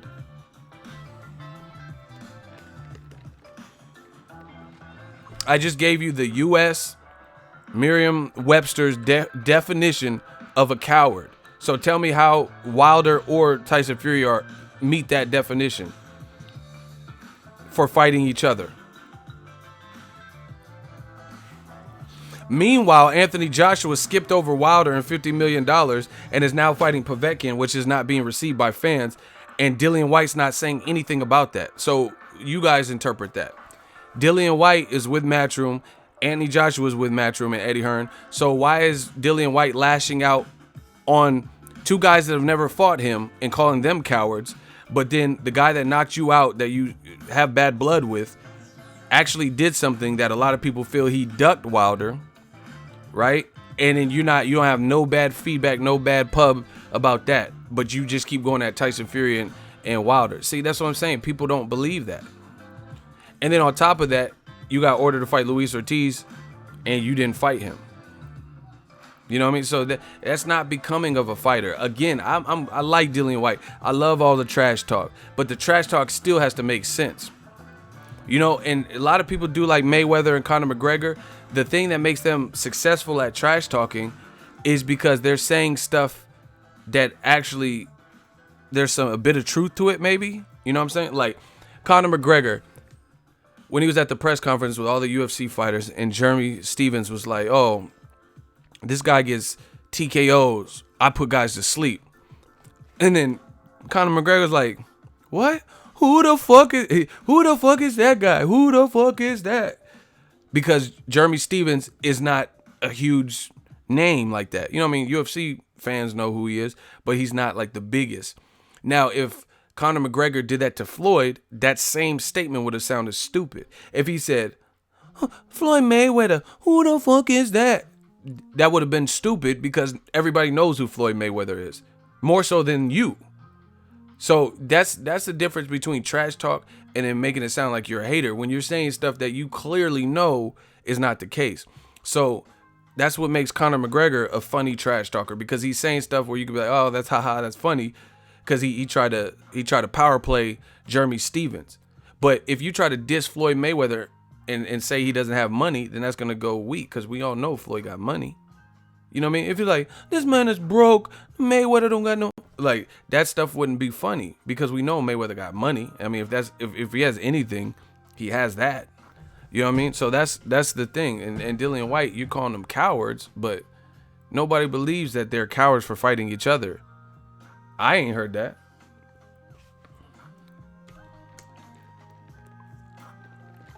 Again, I just gave you the definition. What makes it? What in them signing to fight for this year makes them cowards? And the worst part about it, that really makes it look like a hater statement, is what Tyson Fury is doing is actually pretty noble. Do you get what I'm saying? Because he's only taken 2 scrap ass like tune-up fights, and now that's enough. He says, oh, I wish I had a tune-up or 2 more before Wilder, but fuck it, I could beat him like this. So actually what he's doing is warrior shit and noble shit. So it's actually, what you're saying is really the polar opposite. Okay, that's like Mikey Garcia, and this is not my real thoughts, I'm just giving you all an example. Mikey Garcia wants to fight Errol Spence Jr. No matter if you think he's getting blown out of the water or not, what he's doing is courageous. You can't say he has no cojones. You can't say he has no balls because he wants to move up 2 divisions and fight Errol Spence. So if I get on here and start doing videos and I'm like, oh, Mikey's a scaredy cat. Mikey's a coward. He's such a coward. Look at him, wants to fight Errol Spence. What a coward. You guys would be like, you out your fucking scalp, ego. You sound stupid. That's what y'all would tell me, because that doesn't even make sense. What he's doing, you could say he's out of his mind or he shouldn't be doing it, but to call the man a coward for wanting to fight Errol Spence when it's the actual opposite. He's not a coward for wanting to fight him, so that's not even a good choice of words. Do you get what I'm saying? There's nobody that can call him. You could say he's dumb or it's a bad choice or he's gonna lose. That's cool. Okay, I get that. People think it's too much weight, but to call him a coward would not make any sense. That's the opposite of what a coward would do. A coward would be like, I'm gonna leave Errol Spence the fuck alone. He running towards Errol Spence, and he's not even in the same weight class. So again, that's what makes you look like salty or makes you look like a hater when you start saying stuff that we know to be so far from the truth. You know what I'm saying? And I know people want to be new media so bad, but they can't because they don't think like us.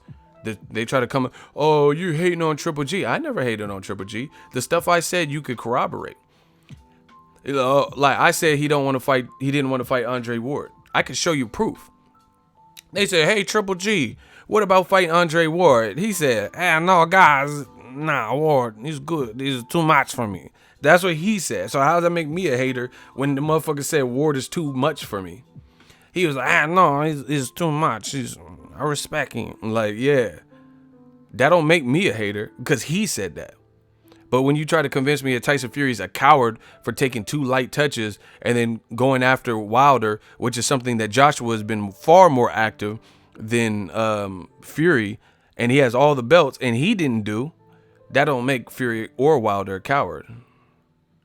The same way Mikey Garcia, that's like someone trying to convince you Mikey Garcia is a coward for jumping up. That's literally the opposite of what a coward would be doing. A coward ain't gonna take no risk like that. You know what I mean? Or even Amir Khan. You can't call him a coward. You could say he's foolish for fighting Canelo at 55, but you can't call the man a coward. You can't call Amir Khan a coward for any of his fights. You could say all that bullshit, glass chin, and he's stupid, and fight somebody, stop all that dumb shit. Y'all say that, but you can't say the man don't have no heart. You can't. I don't care what you think about Amir Khan's chin. You can't say that he don't have no heart. Listen.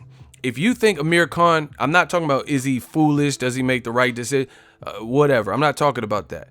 But if you think Amir Khan has no heart, show your face so my shooters can start shooting you guys one by one because I don't want you on my channel. Because we got to get boxing back to its rightful spot. People, you got to be able to compartmentalize what you feel and personal emotions from reality. If you think Amir Khan has no heart, then I don't want you on my channel because that's stupid. And I'm not saying like, oh, I agree with everything Amir Khan's done because I don't. Like him chasing Mayweather and Pacquiao when he could have been active. I don't agree with that stuff. But I'm still realistic in the sense of I'm not going to take what that man's earned. He's showed heart. You know what I mean? You can't say, oh, Amir Khan has no heart. So it's the same thing with this coward. I think Errol Spence would beat Mikey Garcia, but I'm up to watch it. You know what I mean? Maybe Mikey could surprise us, but I would never call Mikey a coward for taking a risk. I could say it's not sensible or it don't make sense or you should try to fight Lomachenko, but I'm not going to say something that's so far from the truth. That's my point. Amir got a glass chin. Listen, I don't know if y'all graduated, if y'all got diplomas. I might start seeing, like, y'all got to start sending me y'all report cards from school because I don't know if y'all get it. I don't know if you're what level of school. Maybe y'all dropped out when y'all in 3rd grade.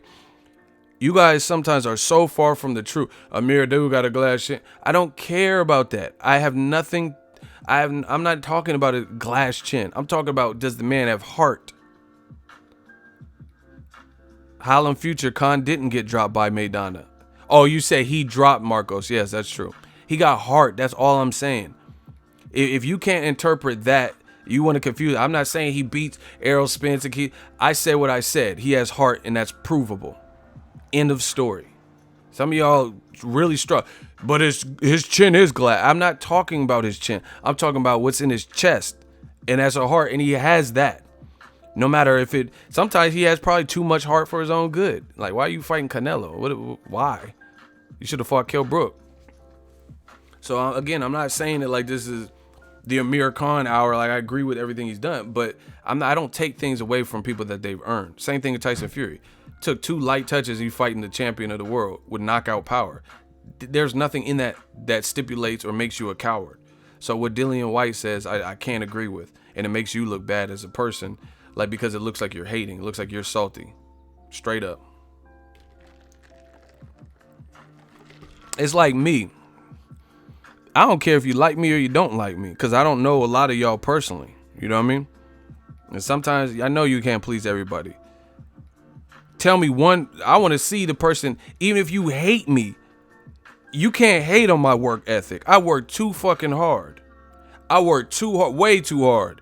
So if you ever hear somebody say, I don't care if they don't like me, they don't like the way I look, they don't like my beard, but if you ever hear anybody say that Ego ain't got no work ethic, Ego's lazy, then you know they hating.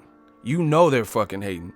Because if there's anything that I've done that you can't take away, it's that. I work hard. I work hard for everything that I've had. So if you hear someone say the opposite, you know they lying. That's my whole point. You could take my biggest hater, somebody who made this video, ask him if I'm lazy. Ask him if I don't put the work in. Ask if I do it by myself more often than I use and delegate it. Ask him that. Ask him if we working. And if they just because they don't like me, say, oh yeah, that motherfucker lazy as hell. He don't be putting them hours in. He don't be staying up late. He don't be work. You know they lying, and it's like that. So that's what y'all gotta differentiate, like, personal feelings from realities, and I could do that very well. I cannot like somebody, but I'm not gonna take away from an accomplishment that we all should see. You know what I'm saying? That's like, it's just boxing fans be doing stupid shit. Like, Amir Khan's fast, but they don't want to give him that because they don't like him or something. I'm not telling y'all to like Amir Khan or anybody. I don't care who y'all like. You know what I mean? But you can't say the man ain't fast just because you don't like him. You see how stupid that is? Or he don't have heart just because you don't like him. That doesn't even make sense. That makes you look like a hater, because we all know he's fast. We all know he has heart. You know what I'm saying? So if you try to say he don't have those things, it just makes you look bad. Or like I said with me, no matter, it'll be my biggest enemy. Ask him if I work hard. Be like, okay, you think Ego works hard? And if they tell you no, then you know they lying. Because half of these motherfuckers be copying. The ones that hate me, they be copying what I do. So you know they respect the work ethic. Shout out to my baby Maya. She said, wake up, and Ego posted mad videos about to go to sleep. Ego has the vampire stream going. LOL. That's what I'm saying. You know what I mean? Or it's just like Floyd Mayweather. People always, oh yeah, sure. Oh, Floyd. So you can not like Floyd. You can like him. I don't care. But you can't, saying he's another person. You can't say he don't have a work ethic. I mean, he showed you that for 21 years. So at that point, you come off as biased and a hater. If you really want to try to act like he ain't, or you know what I mean? They do it with Al Heyman. At this point, this year especially, Showtime and Al Heyman are showing separation in their events and everybody else. So if you're still trying to say Al Heyman is the cancer of boxing, he's putting on weak matches, we know you're hating at this point, because he's putting more quantity and quality than any of these guys. Let's get it, man. You got to be able to separate your personal animosity or feelings, you know what I mean, from the reality. Be like, man, I want this fighter to lose, but he has a crazy left hook, or he's fast. He does have power, you know what I mean? That's like, it looked like Kovalev is racist, to be honest, but I never took away from what he's capable of doing. I never said he was a bad fighter because he was racist. I never said he don't have a good jab because he was racist. I never said his power sucks because he was racist, because I could separate all of that from anything else. He was a poor sport, but I never took away from what he does bring to the table, and you got to be able to do that. Where we at with the likes, man? Sick of the dumb shit in boxing. We working, man. We working, they watching. We don't watch them, they watch us. Listen, let's push for 250 plus likes. We had like 235. Smash the like button. We got 22 dislikes. Fuck them haters. We run boxing. We the new regime. I'm so frustrated right now. Motherfuckers want to hate so bad. And you know what else I noticed? What brings the haters out is when their plans don't go to plan, that's when they really start hating. You know what I mean? When they said Wilder Fury wasn't going to happen, and they was making videos and talking and this is a PR move, a PR stunt. They're just trying to bolster ticket sales and all this bullshit. That's when they really get mad, when they're proven wrong. And then they get even more radical. That's when it really goes down. Shout out to Lamar. $15 super. Y'all see the money coming in. They know the truth is among us. It says, what the fuck? You're my man, Ego. I see all these fans of AJ should want the best fights, but why do every other guy out there get a chance and gets the work? But when it comes to Wilder, why he get no chance? You got to explain what you're saying a little bit more, but shout out to you for the super chat. I don't get what you're saying. It says, you're my man, Ego. I see all these fans of AJ should want the best fights, but why do every other guy out there get a chance and gets the work? But when it comes to Wilder, why he gets no oh, you're saying why Wilder doesn't get a chance with AJ? It's because they didn't want the fight. Is that easy? Someone said 22 dislikes. That's matchroom management. I don't care who it is. Motherfucker, I am the zone. I am in the zone. Call me Mr. The Zone, because I stay in the zone. We could do a decathlon, a debate, an academic, you know what I mean, SATs, which we'll do a test, Scantron. It don't matter. Fill in the bubble, multiple choice, pop quiz. It don't matter. If it's just boxing shit, if it's this Joshua Wilder situation, I'm ready. You know what I'm saying? Me and Eddie Hearn can go on Family Feud. Is whatever they trying to do. Let's go on Family Feud. Out of 100 people surveyed, name someone you wouldn't fight for $50 million. I'll be like, nobody. Nobody, Steve. I'm fighting whoever for 50 mil. You know what I'm saying? We can do Family Feud. We can bring back, it don't matter. It could be one of them old hosts. Louis Anderson, Richard Dawson, bring them all back. Steve Harvey. You know what I mean? We'll do Family Feud.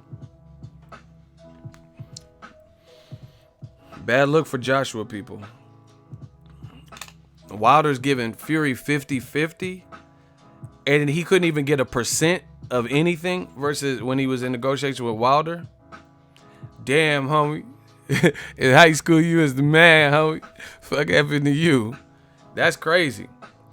Fury could come off a 3-year hiatus, have 2 tune-ups, and he's getting 50-50 with a champion based off of principle and based off the respect of the accomplishment, because it's not necessarily recent accomplishments that he's done that, but as a whole, totality, he's had a good career and he's undefeated.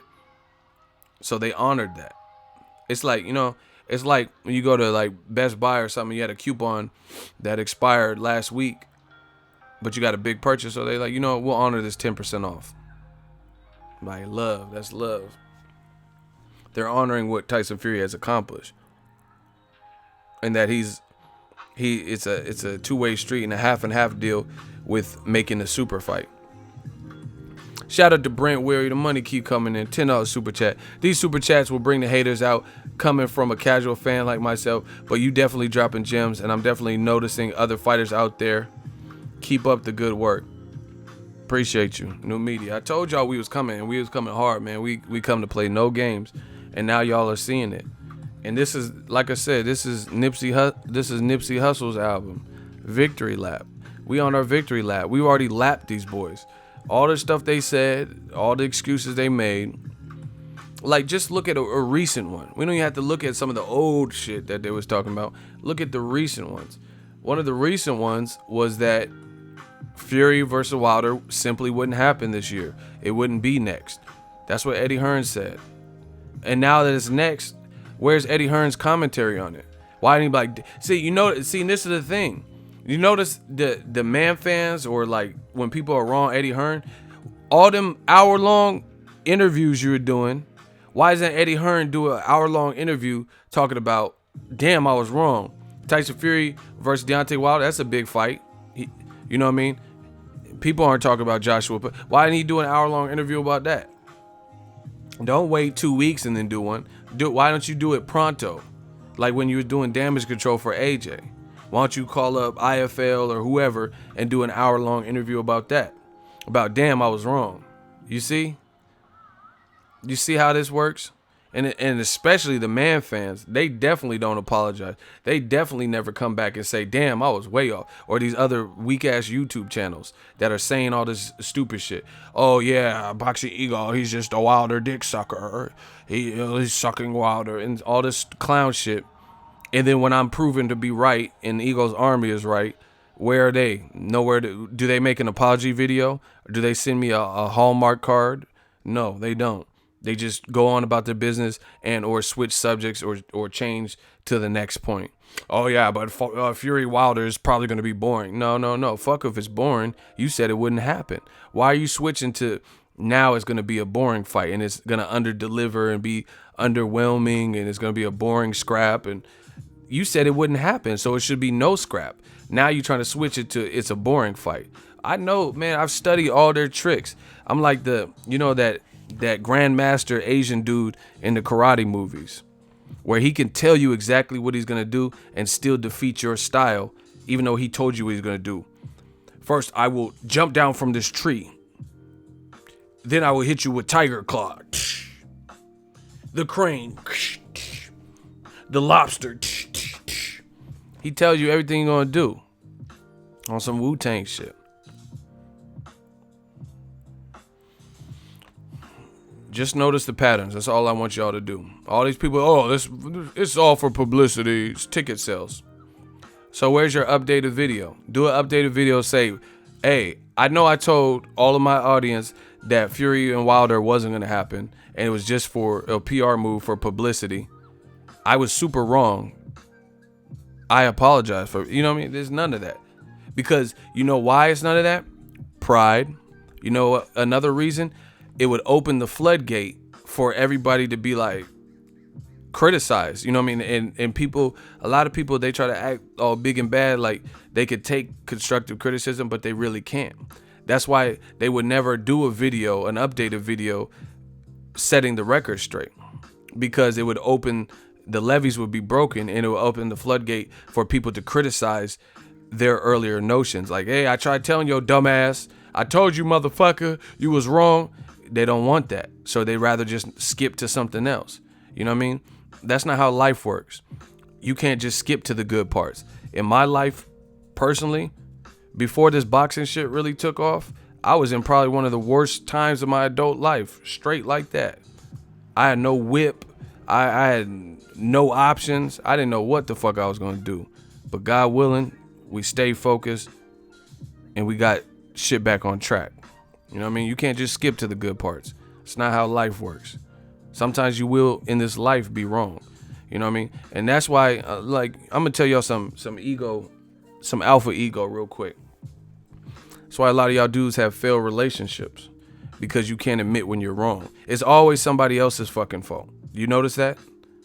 Always somebody else's fault. That's why a girl don't respect, a girl respects a true man. A man is supposed to be able to, I made my bed, I'm gonna lie in it. I said this and I was wrong, or I did this and I was wrong, and cop to it. You know what I'm saying? But a lot of dudes, they don't, because they're insecure, they're weak, maybe they're narcissistic, and they think they're always right. And that's why you don't have no fucking successful long-term relationships, because you can't, it's always someone else's fault. You get fired from your job, it's because you were stealing. It's because your coworker was stealing too. Fuck them. You got kids. They have their own life. You shouldn't have been stealing with them, but you want to blame your coworker. No, your dumb ass is the one that got caught. That's also why you get snitches. You know what I mean? Because people want to do the crime, but they don't want to do the time. So they'll be like, it was Rodney and them. Like, no, don't bring Rodney. They didn't get caught. You trying to get them caught because you're a fucking rat. You did the time, or you did whatever. Me and Rodney robbed the bank. Nah, I was just a driver. No, you wasn't.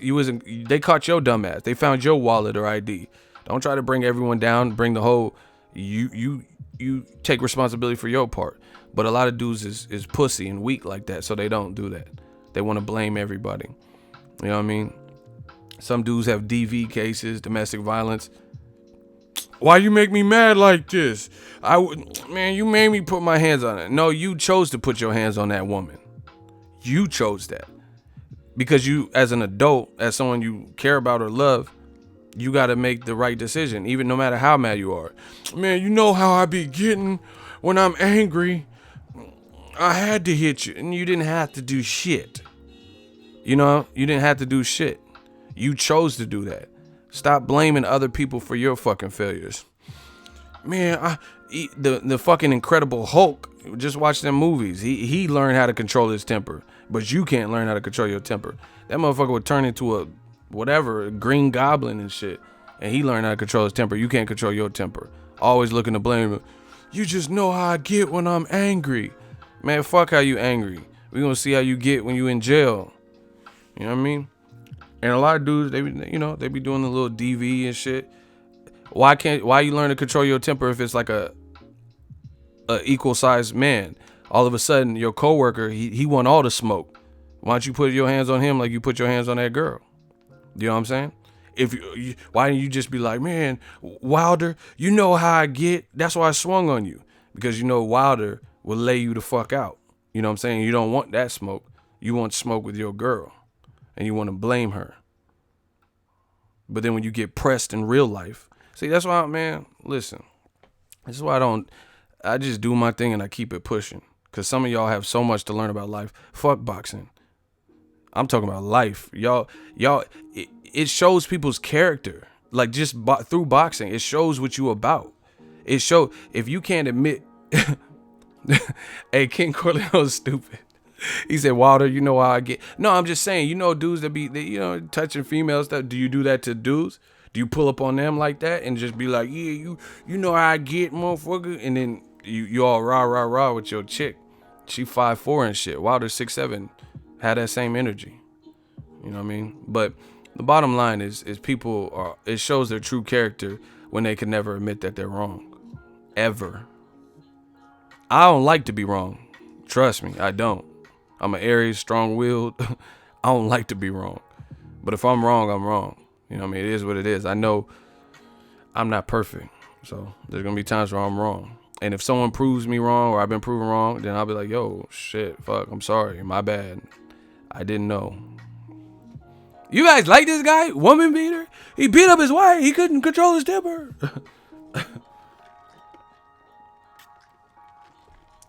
TJ Wilkins, $5 super chat, real talk. Appreciate you guys. I'm just saying, man.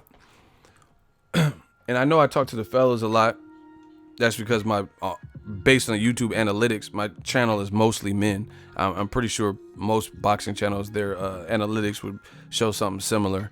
You know what I mean? Not to say there's no boxing babes, but I be trying to tell, and I can only speak on behalf. I can't speak on behalf of a pregnant woman or this and that. You know what I mean? I can try to give. I can't give you firsthand experience on that type of stuff because I won't be pregnant. You know what I'm saying? So I be trying to drop, because in most of the dumb shit is from dudes. It ain't really from females that like boxing. They just be liking boxing, saying their opinion, keep it pushing. It's the dudes that be acting pussy in this sport. It's the dudes that can't admit they're wrong. You know what I mean? For the most part. It's the dudes that be, oh yeah, even though I was wrong, I'm gonna just keep playing like I was right. And I'm never gonna admit. I'm just telling you, man. That's a foul way to go, and that's why people don't grow. Bars. I said that's a foul way to go, and that's why people don't grow. You got to be able to admit when you're wrong. If you're right, you're right. That's good. We all like to be right.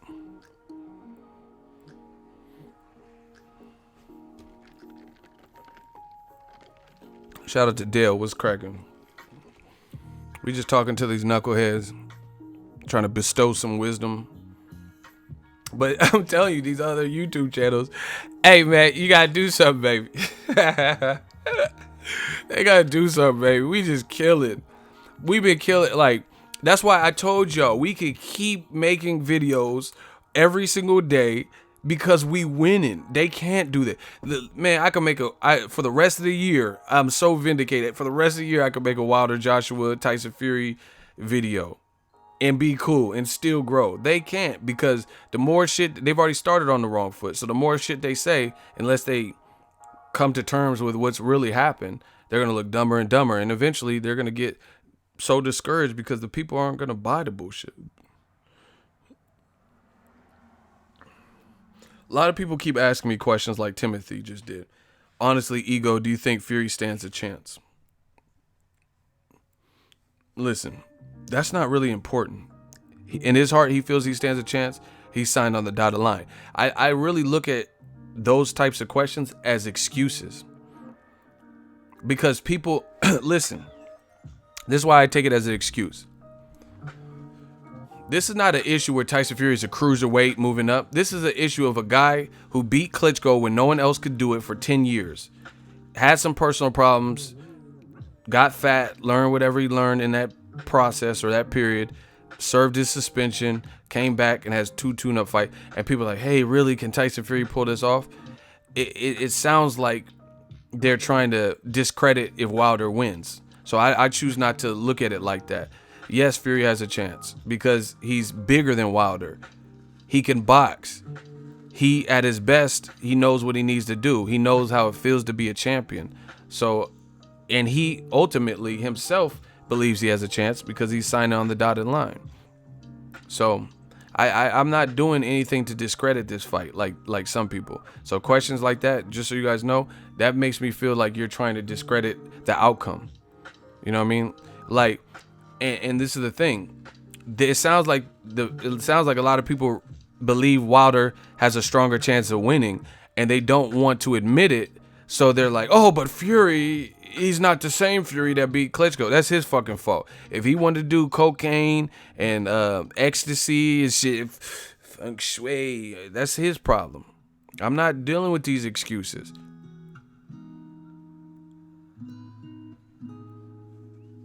I'm not dealing with these excuses at all. That's all him. If he wanted to gain 1 million pounds and then look like Thanos and then drop it and gain some Infinity, I don't care. That's his deal.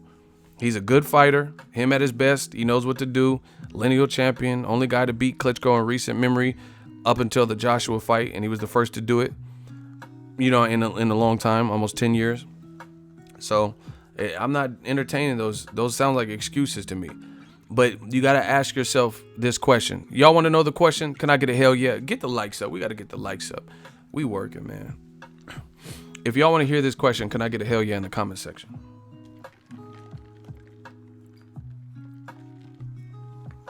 I got a good question for y'all.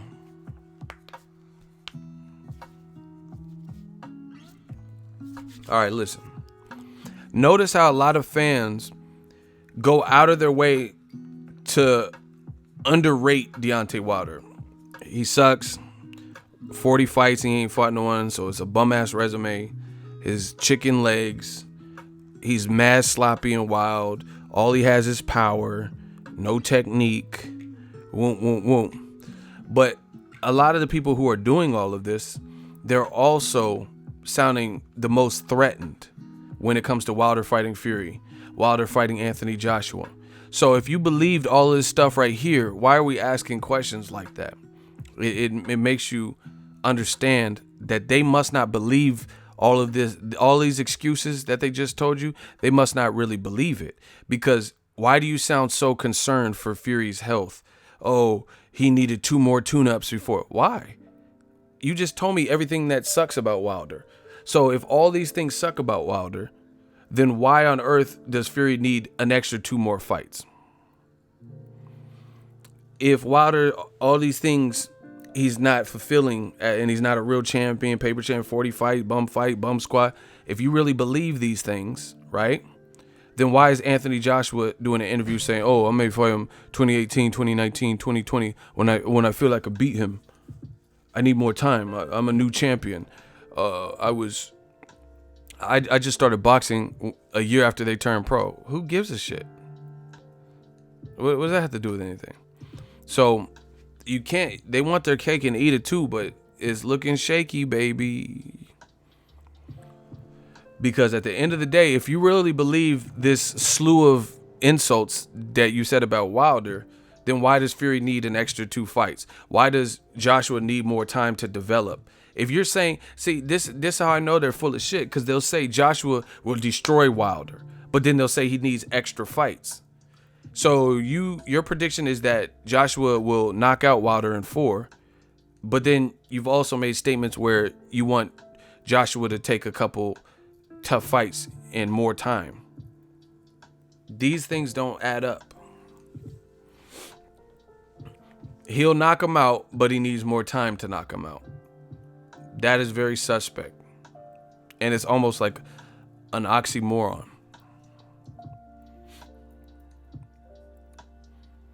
That's like me saying I'll beat LeBron James right now. And then you say, man, give me 7 years, I'm going to fuck LeBron. No. You just said I'll beat LeBron James now. Then you said something about I'll play him in 7 years. That makes no sense. Either you can beat him now, or you need 7 years to train for LeBron and for him to get older.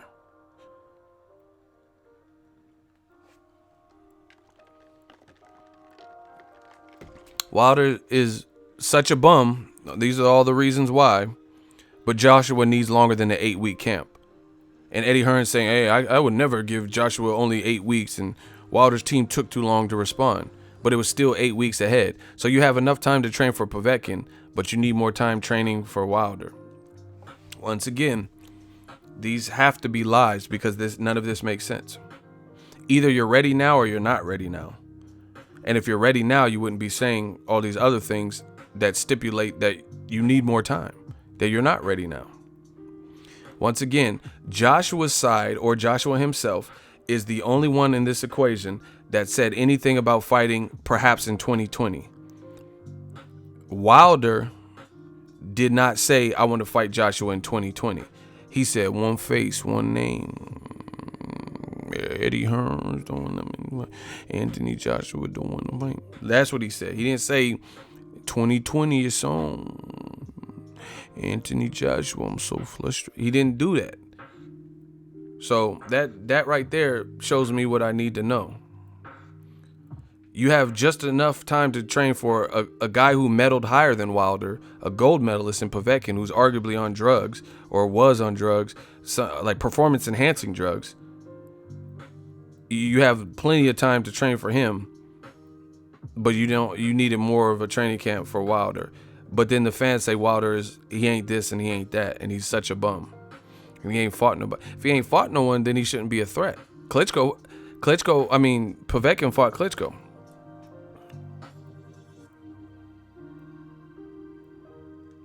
So Povetkin clearly has fought someone. So why do you want to fight the guy who has fought somebody and who medaled higher? How do you only need 8 weeks for him, but you need more time for a guy who hasn't fought anyone? Because you obviously feel more threatened by the guy who hasn't fought no one, but you're using it as a cover-up. It's easy. It's easy peasy, man.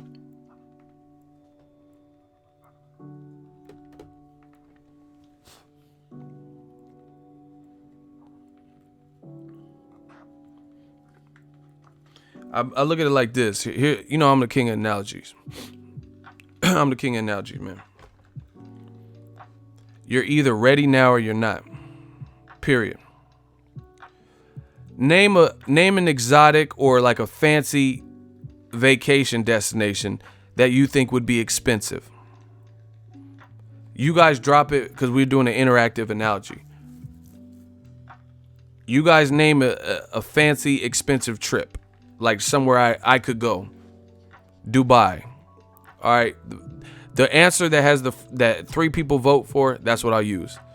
Belize, Bali, Tahiti, Aruba, Jamaica. All right, 2 for Bali.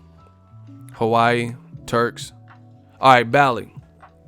All right, cool. Nope. People voted for Bali. Listen.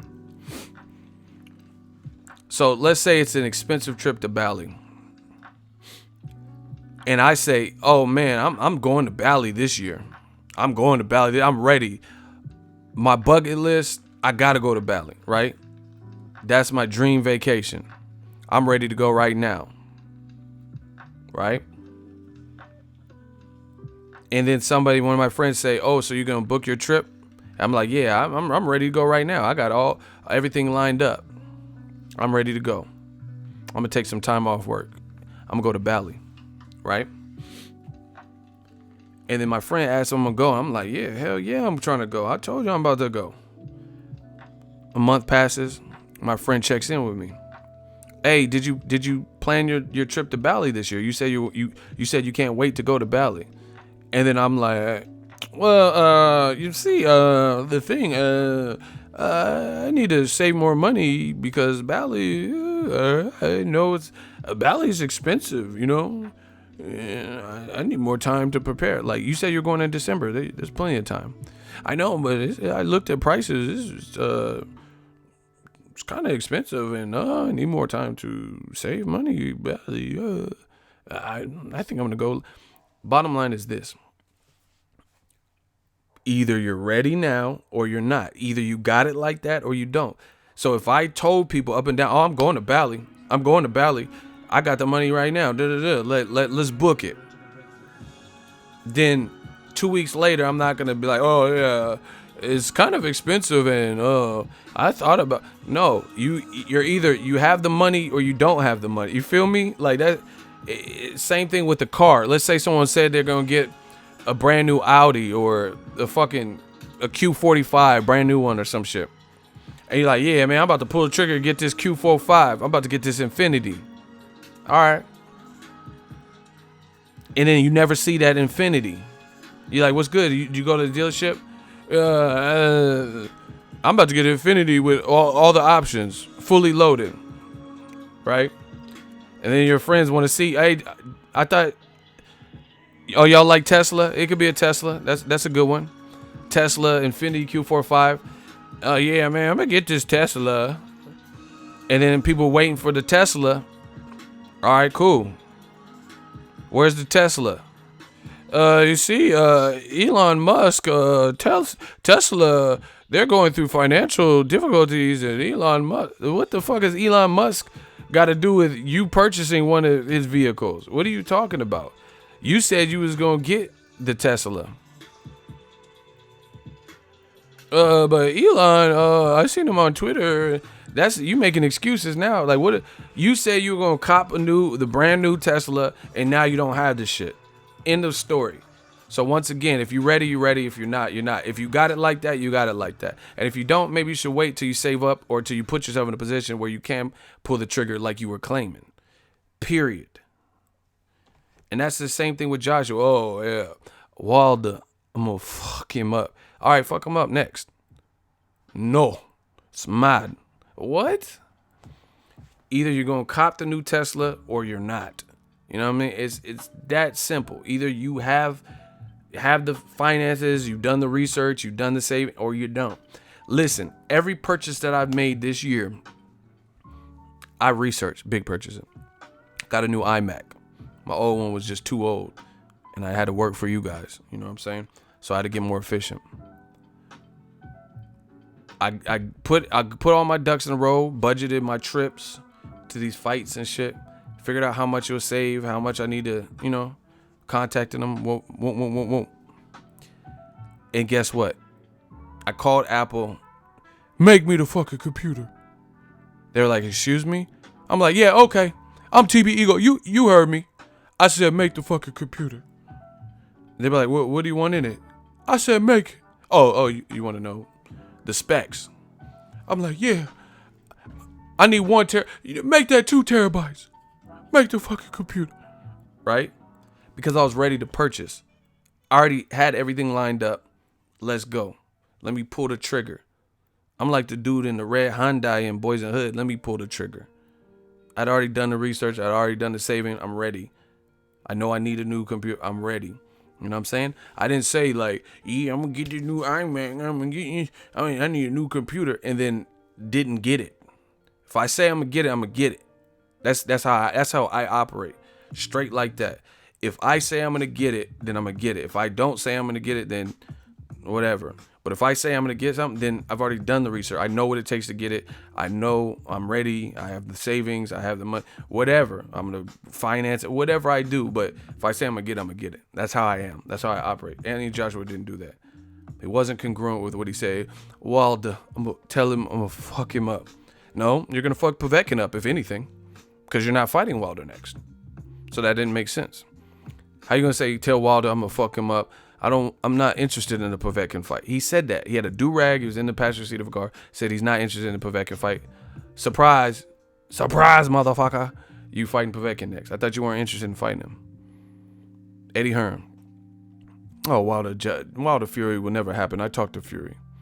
Surprise, motherfucker. It's happening. So, I mean, how many times do certain people have to be wrong? And how many times do certain people have to be right for you guys to get it?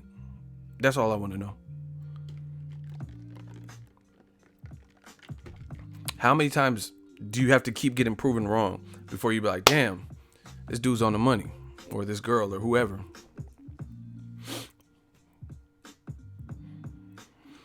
And again, there's no apologies, there's no Hallmark cards when they are wrong, time and time again.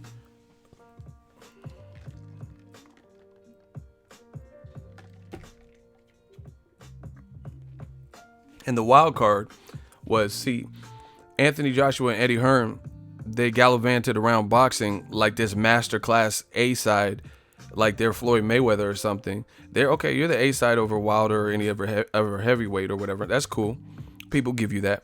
But at the same time, the buck doesn't stop with you. You know what I mean? One monkey don't stop no show. And the thing about it is, I know Eddie Hearn didn't expect his plans to backfire like this. First with the $50 million, that was a major blow because then they had to scramble and figure out, like, you know what I mean? The $50 million was like for all my, hold on, where are we at in the likes? How many likes do we have? How many likes do we have?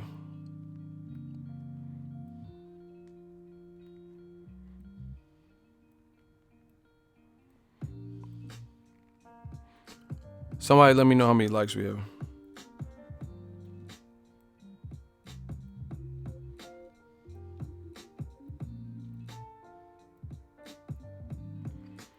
We gotta get them likes up. We need 300 or better. Smash the like button, man. Anyway, to all my fans of history and like Greek mythology, the $50 million for all intents and purposes was equivalent to the Trojan horse.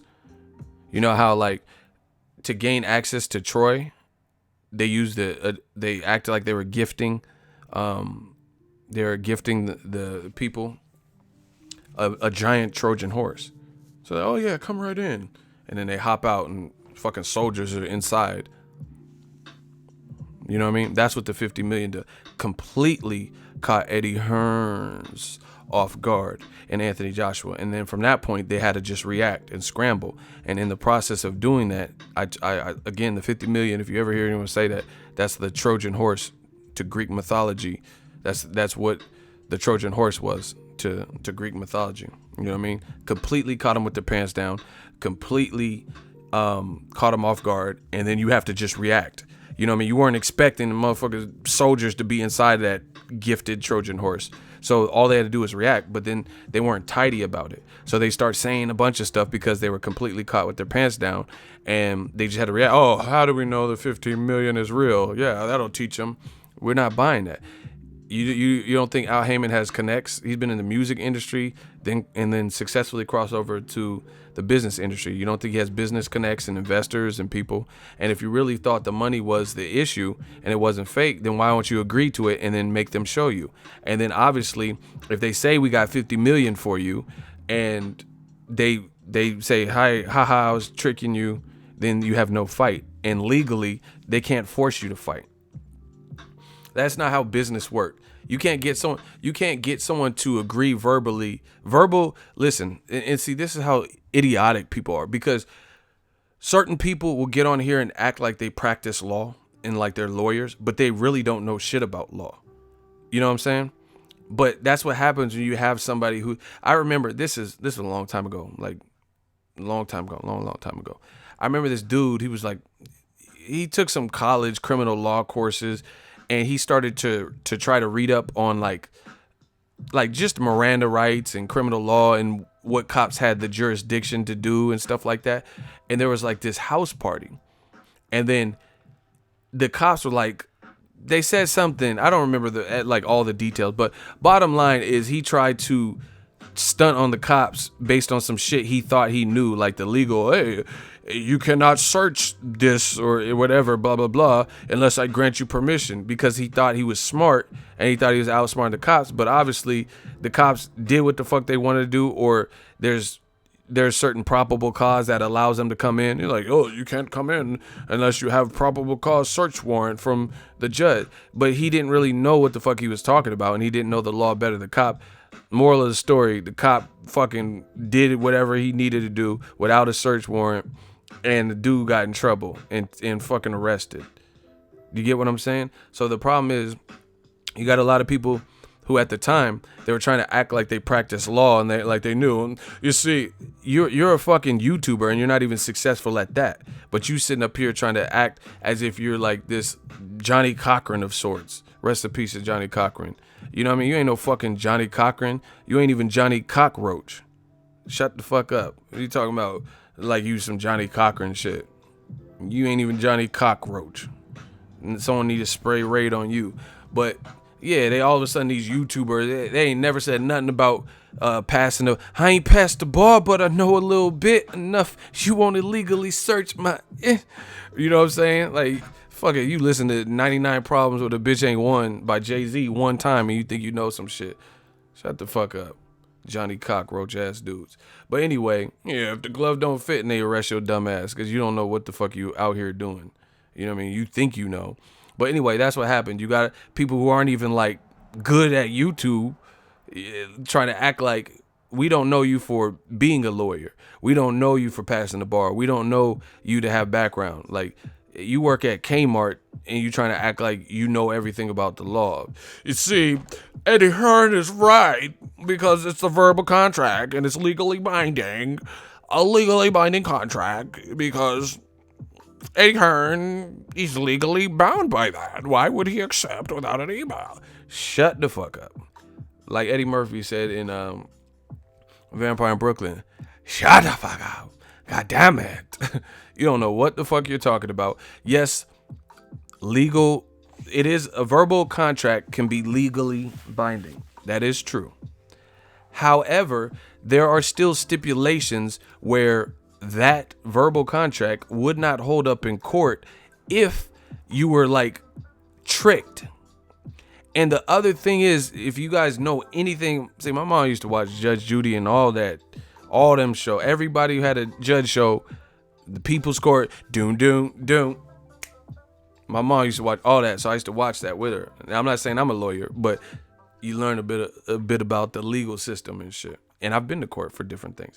But anyway, doom. You know what I mean? You learn some shit. Judge Judy, Judge Joe Brown. You mean to tell me you had $5 and gave the other lady $5,000 and Joshua didn't do the 50 mil because he didn't want to fight in the U.S. of A? Like, my mom used to watch all that shit, right? And here's the thing. When you're suing somebody, generally speaking, a great rule of thumb is you have the burden of proving what you are accusing them of doing, right? If a girl says, Mike Tyson raped me, we have to try to establish what went on in that hotel room, and they have to try to present proof of this. You know what I mean? Establish character that Mike Tyson would do a thing like this, right? If you say, hey, I gave someone a loan and they were supposed to pay me back, I helped them get their first car and they owe me $2,500, then you have to establish that you didn't just give them the money and trying to Indian give because the relationship was sour. You have the burden of proof. You get what I'm saying? So that verbal contract shit, there's a lot of stipulations, but these dumbass fans thought they was lawyers and shit. And they're like, yeah, Eddie Hearn illegally binding. If they said we have 50 mil for you and then Eddie Hearn confirmed and agreed to that, said write up a contract, and then they said, gotcha, bitch. We ain't got 50 million. We got a 10-piece chicken nugget and $30. Then guess what? Eddie Hearn, for backing out of the fight with his fighter, how would he get sued? They tricked you. They lied, and you can prove it because they have an email saying, hey, here's $50 million. And then they later switched it and said, we'll give you $50 in some chicken nuggets, no sauce. Then of course there would be no lawsuit. No one's gonna hold you to some stupid shit like that. So yes, there is legally binding, but at the same time, it has to be within reason. You have an email from them, and they say, "Hey, we'll give you $50 million." So if you got to the point where you agreed, and they said, "Okay, we'll draft up the contract," and then they said, "Ha ha, surprise, bitch! We ain't got 50 mil. We got these nuggets, no sauce. Gotcha, bitch." Then of course you won't have to fight them. That's stupid. How are they? Were they gonna sue you for lying to you? And you have proof that they're lying to you, but you deluded ass fans ran with that. You ran with that. Oh, it's legally blind. Man, it ain't no fucking legally blinding when someone, you have proof that they lied and didn't come make good with what they said they had. So Eddie Hearn doing this, I think it's a PR stunt. No, you don't. Here's how I know you don't. Because if you did think it was a PR stunt, then you would have called their bluff. Because that would have made them look bad. Say, man, I called the bank. They said they don't know what the fuck you talking about. Fuck you. That would have been the easiest way to end all of this. So Eddie Hearn knew the money was available, or didn't doubt that the money could be available. They simply didn't want it. But beyond that is, with the $50 million, you knew the $50 million was for you to come bring y'all asses over to the America where they can justify giving you that large of a purse. You later said, after saying it was a PR stunt and you didn't know if the money was real and proof of funds and I need to know the secure fund, all this dumb shit, you later said you didn't want to fight in America. So either way, that doesn't make sense. How did you want it? Why do you want proof of funds for some shit you're not willing to take because of the location? I'll wait.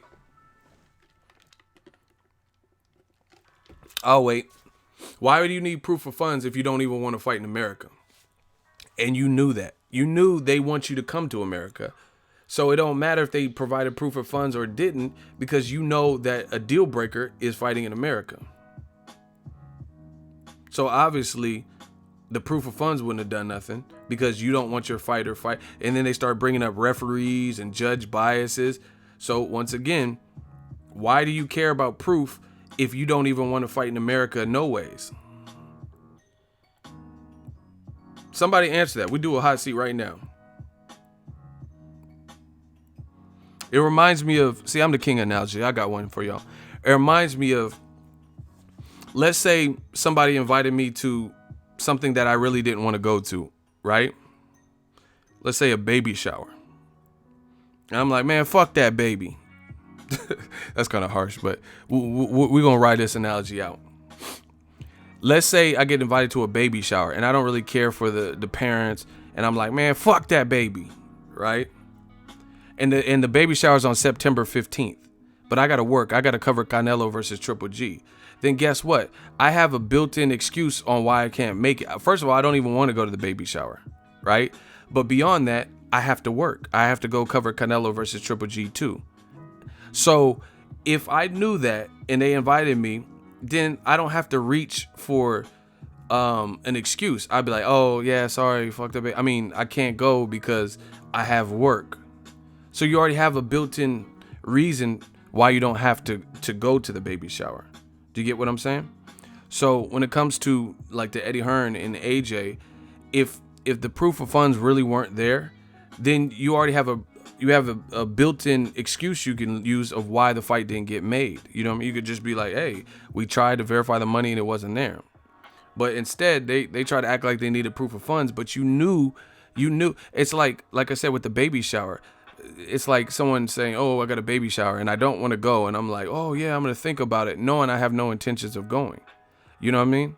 And I'm just like, oh yeah, that sounds great. Oh, what time is it? You know, people do this all the time where they act like they're really interested in going somewhere, but they know they ain't going to no fucking baby shower. They don't want to go. They don't want to be there. They have to work. So again, if you knew you had to work, and like the baby shower's in California where I live, and I'm going to be in Vegas covering the Canelo fight and at the Box Fan Expo, then why am I going to even entertain that? And I go, oh yeah. Oh, what time is the baby shower again? Oh, it starts at 5. Oh, do you have a gift registry? I don't give a fuck. I don't even want to go. And at the end of the day, I'm not going to even be here. Same thing with the $50 million. You don't want to fight in America, so it didn't matter about the other details and proof of funds because you didn't want to fight in America for the first fight, which you later admitted. Do you get what I'm saying? So instead of making a small talk, acting like you're gonna go, like, you know, when you act like you do the faces, act like you care what someone's saying, but you really don't. You want to come to my baby shower? It's someone, a coworker you don't even like. What time is it? Oh, September 15th. Oh, man, motherfucker, I'm watching Canelo Golovkin. I don't give a fuck about it. Fuck that baby. You know what I'm saying? But you acting like you care. Oh, do I need to bring any food? I'm not going to no fucking baby shower. You know what I'm saying? But that's what people do. Eddie Hearn try to act like they cared about the proof of funds. Yeah, we're very interested. Proof of funds. No, you're not. If you're interested in proof of funds, why would you be interested in that if you knew no matter if the funds were proven or not, you didn't want the first fight to be in America? So you're just wasting people's time. You know what I mean? There was an automatic deal breaker, but you act like you know what I mean? It doesn't make sense. Like, okay, here, I told you I'm the king analogy. I do this. This is what I do. I could do this all day. Here's another analogy to put in perspective. Let's say I'm the owner of a fucking, I don't know, Costco store. I want to hire people for the holidays, and they must have weekend availability. Must, because that's the maximum time where I need, because some of my workers with seniority, let's say they've been working so long, a lot of them have weekends off. So if I'm the owner of Costco or whatever, blah, blah, blah, I need weekend availability. Someone turns in that application and they said, I can only work Monday through Thursday. I can't work Friday, Saturday, Sunday. Then guess what? That automatically rules them out because it doesn't meet the criteria, the needs. So what would be the point of bringing them in and acting all interested if off top they don't meet the criteria that I need for positions to fill? Or if it says must have a college education, must have a degree, right? They're not going to bring you in if you don't even meet the initial criteria. Why waste anyone's time? If I need people with weekend availability and you can never work any weekends because you don't have a babysitter or whatever your situation is, then why would I even waste time bringing you in? If you have to have a college degree to get this computer engineering job, and then it says you dropped out of fucking 4th grade, then I'm not going to bring you in for an interview. This is simple business. Why would I if it says must have a college degree in computer engineering for this particular job, and this motherfucker dropped out in the 4th grade, why would I bring them? They dropped out of school in the 4th grade and never went back, never got a GED or nothing, and it was a mandatory prerequisite. Then why would I bring them in for an interview and be like, oh yeah, so you dropped out of 4th grade, huh? You didn't think about going back like Billy Madison as an adult? Now you're all in big nudie magazine day. Like, I'm not fucking wasting my time bringing them in because they already failed. You know what I mean? They already didn't meet the criteria needed. And that's the same thing Eddie Hearn. Fuck the proof of funds. You knew you didn't want to fight in America. That alone is a deal breaker. These dudes are getting slaughtered, man. And we still in first gear. We ain't even really kicked it up on them. We just had a comfortable speed. Anyway, I'm going to give my voice a rest. Eagles Army West Side. Put the bay on my back, man. Let's get it. Shout out to all the super chats. We had a good super chat day. Good engagement. Wilder Fury's bringing heavyweight division back. And there's a lot of people talking, a lot of people hating. But the hate a lot of times is coming from people who are wrong. They said the fight wouldn't happen, so why you hating now that it did happen? It's just, you're just showing your hand. You're showing that you hating. First of all, it wasn't going to happen. You said no way it happens, and then now when it's happening, you're hating, saying the fight's going to be boring. That's not what you say. But again, these guys are frogs. They have to leapfrog and lily pad, jump from each topic to each topic. They never sit on one topic too long because they can't, because it always dissipates and breaks up. These dudes are true shapeshifters. 1 minute they say Wilder's ducking Dillian White, and then Dillian White gets rocked by Robert Helenius, He gets rocked by Joseph Parker in the 12th round. Now you don't hear too many people saying Wilder is ducking. So they go on to the next thing. Oh, Wilder signed a contract, big boy. He lost his pin. And then when shit comes out to prove that it was Eddie Hearn and them stalling, then they switch to, oh, Fury Wilder. Yeah, that's never going to happen in a million years. And then when it does get announced that they are fighting, they say, oh, now it's going to be a boring fight. They just keep bouncing around. We're not bouncing around. We're talking about the same thing, and we've stayed consistent. And we're able to do that. Imagine, I'm going to leave on this note. Imagine if people like greats throughout history bounced around with their ideas and their core beliefs were always changing.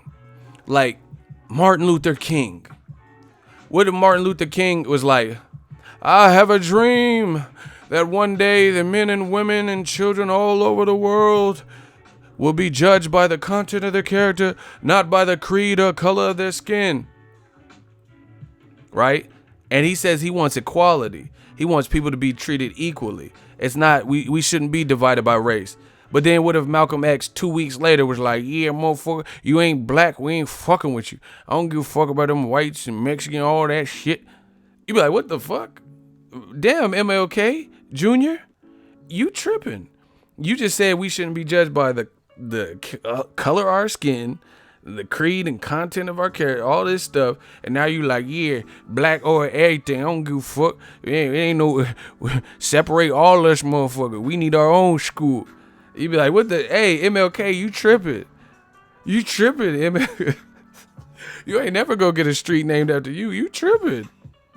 You don't give a fuck, black power, motherfucker. Like, it's like the polar opposite of what you just said. You know what I'm saying? Like, that wouldn't even make sense. But rest in peace to Martin Luther King Jr. He didn't do that. He had a belief system, and he showed it was his belief system because he stayed true to that. Up until the day he died, he believed that people should be treated based on their character, not the color of their skin. But these man fans, their argument A never stays argument A. It goes to argument, and now they on argument Z, bringing up some different shit. That's my whole point. You get what I'm saying? Or like Bruce Lee. Bruce Lee was talking about all people should be able to learn the beauty of his culture, and he was getting a lot of flack because he wanted to teach Americans Guaylo, right? He wanted to teach Americans like ancient Chinese secrets and shit, the art form, and people didn't like it. He didn't just a week later switch and say some different shit like, yeah, I'm gonna fuck that, fuck Oakland. I'm only teaching Chinese people. Fuck what you talking about. His belief was that anybody can love and learn the beauty of his culture. And he was willing to teach them if you were willing to learn. He didn't just say that and mean it and say it passionately. Be like water. You see, you put water into a cup, it becomes the cup. You know, and then a week later he's saying some different shit. But these punk ass man fans that are getting destroyed, that's what they do. They rep something, they're so passionate about it. A week later, some different shit. Wilder Joshua is not gonna fight. It's just to sell ticket. A week later, fuck that fight. It's gonna be boring. No, you said it wasn't gonna happen. And that's why I know these dudes, and I don't hate on people. I know these dudes will never be great because you're not even consistent in your own thought processes. Like I said, Bruce Lee, he wanted to show the world martial arts. He wanted to innovate, come up with Jeet Kune Do. He said, you put water into a cup, it becomes the cup. You see, water can crash. And water can burn. Don't go too far, hun. It'd be over in 60 seconds. You know what I'm saying? Like, he didn't just say that and then 2 weeks later do some shape shifting and say something totally opposite. These dudes they getting bullied, man. They getting bullied. So don't be surprised if you hear more radical shit. Oh, they're talking about you in the forum. I don't give a fuck. Talk about me in this hot seat and get your ass flamed up. I'm out. Holla at the kid. Shout out to the super chats. We get that money. We got that good conversation. Wilder Fury doing the damn thing in the heavyweight division, and I'm very proud to be a fan of boxing. And they helped restore and reinvigorate this. The boxing world needs something like that after the Joshua Wilder fallout. And it's just that simple. And once again, to further prove my point, who's talking about Joshua Povetkin as a standalone fight? Not bringing up Wilder, not bringing up Tyson Fury. They're merely just breaking down Joshua Povetkin as a fight. Who? How many views they getting on that video? Oh, wait. Same thing was like Anthony Joshua and Eddie Hearn. They got awfully quiet since the announcement. Where them hour-long, like, you know what I mean, Roots mini-series interviews that Eddie Hearn be doing when he was doing damage control for Joshua. Something would be said, Wilder would make them look bad or whatever the situation is, and he would do a fucking 2-hour interview the next day or the same day. Where's your 2-hour interview about Joshua Fury? Let's hear your thoughts about that. Why is it not so immediate? What's AJ? When's the last time AJ? I'm gonna look at it right now. When's the last time AJ posted anything? You in a division and there's a mega fight in your division and a championship fight. You don't have no thoughts?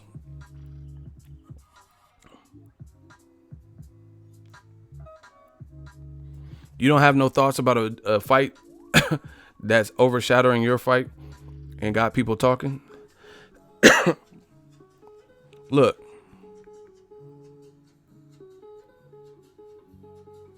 Last post 4 days ago. So a lot's changed in 4 days. And you playing virtual reality or whatever the fuck this is. You uppercutting a GoPro 6 or whatever the fuck this is. I don't even know what this shit is right now. Like, Kenji! Like, you don't have nut. You just on, you got 8 GoPros. Punched. Hey, where's my dude? My dude AK is a fool because I seen his comment. Look what he said. He cold-blooded. Shout out to my dude AK. He left a comment on that. He said, fight Wilder instead of these machines. Hey, he tripping. He said, fight Wilder instead of these fucking machines. Yeah, you punching GoPros and shit.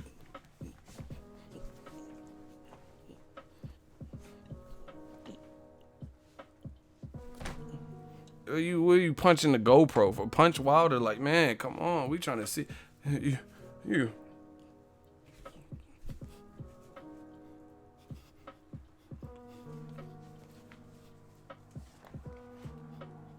Millie rocking to GoPros and shit. What? You.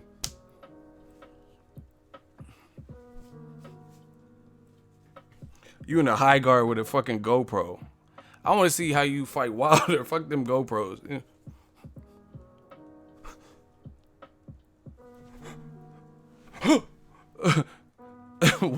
What was he even doing? He about to be on 2K and shit.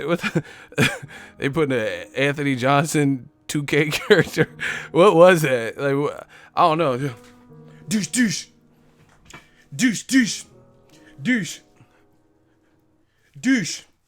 What was he doing?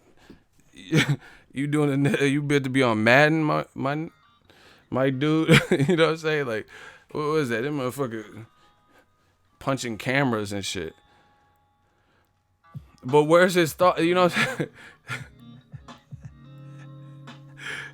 Yeah, that motherfucker filming. He really practicing for Wilder stuff. He trying to practice. Like, okay, so Wilder be swinging wild, so I'm gonna stage a GoPro right here, and here to simulate them Wilder punches. Like, what was that? What kind of exercise? I ain't never seen no boxer do that. Just set up a row. Like, that looks like one of my setups when I'm filming some shit. Motherfucker filming hella Wilder. I don't know where he coming from, so I need to practice from this angle and practice from all the angles. Cause Wilder be throwing that backhands, all types of shit. I gotta be alert. Motherfucker doing simulations or not seminar, simulations and shit. I ain't never seen no fighter do. I don't even know what. Man, whatever. None of that stuff matters. When you get cracked with that vibranium, we gotta see how you act. Them cameras ain't gonna do nothing. We gotta see how you respond to that. And that's, you know what I mean? Wilder be. Oh damn, I'm dead. Like, shit.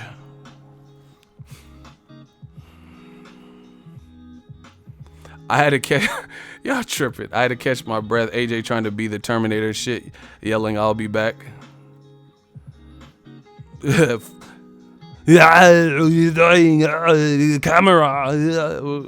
I don't even know what them cameras was doing. He had hella tripods and shit. Boy, if you don't. Oh my god.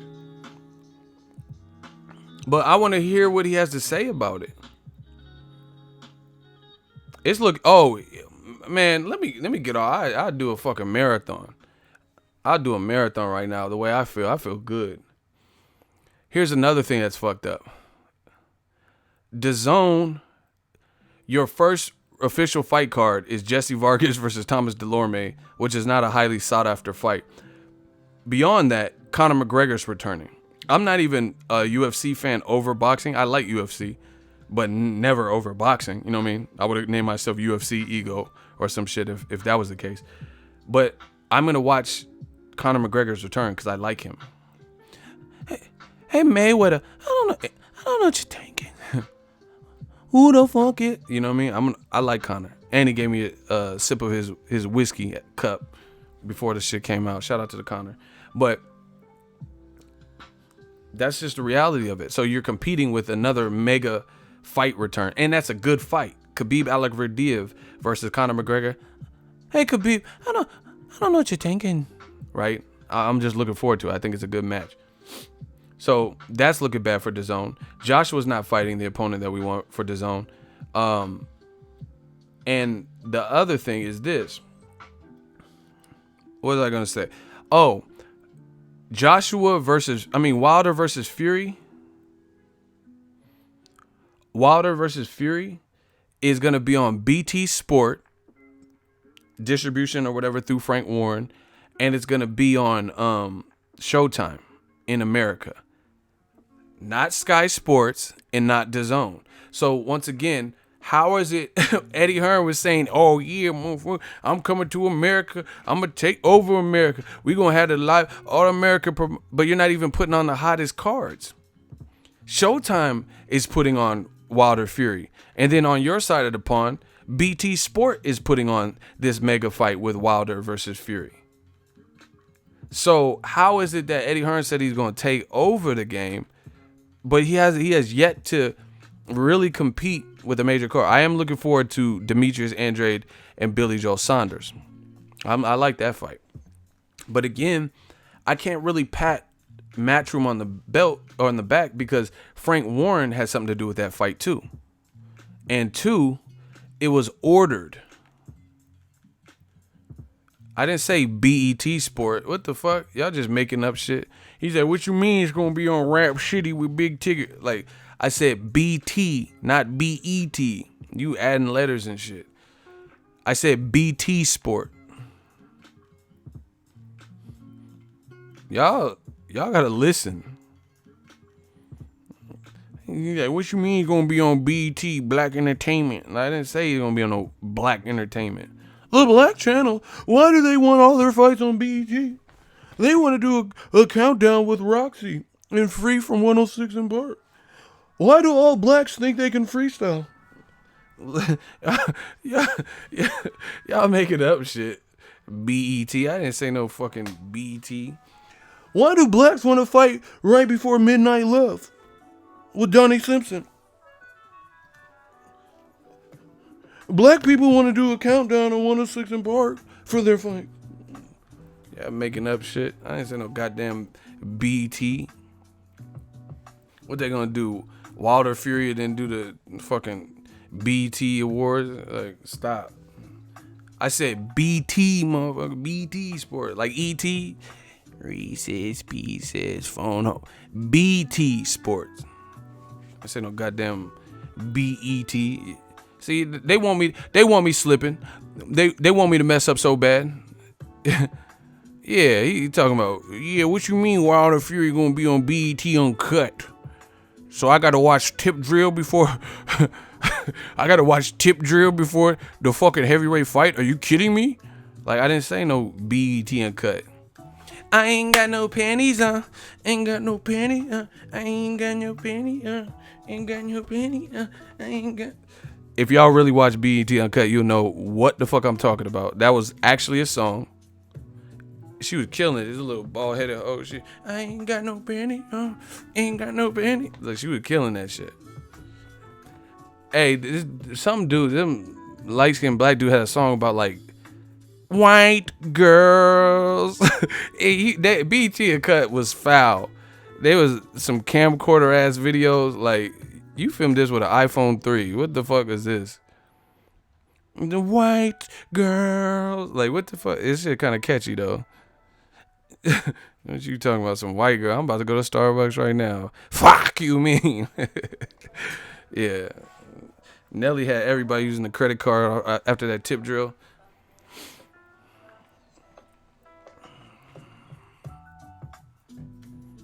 I'm talking about.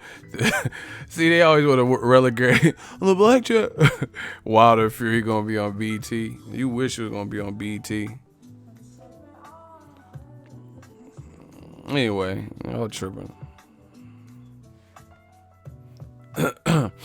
Ron Maxwell. He had a big ass gap in his mouth. Hey, y'all nasty because y'all know what I'm talking about. Yeah, that he did have a big gap. White girls. Hey, I gotta find that. That shit was kind of hot though. That shit, man's not hot. That shit was kind of fire a little bit. Hey, they need to bring BT a cut back. Fuck what y'all talking about.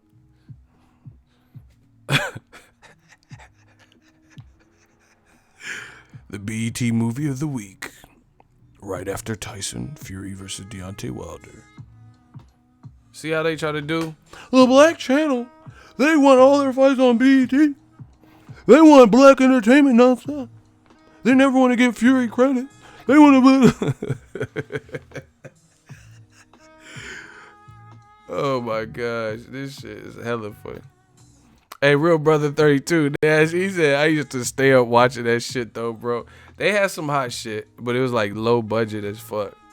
I ain't got no panties. I was like, oh shit. Hit it. That shit would be kind of doing it.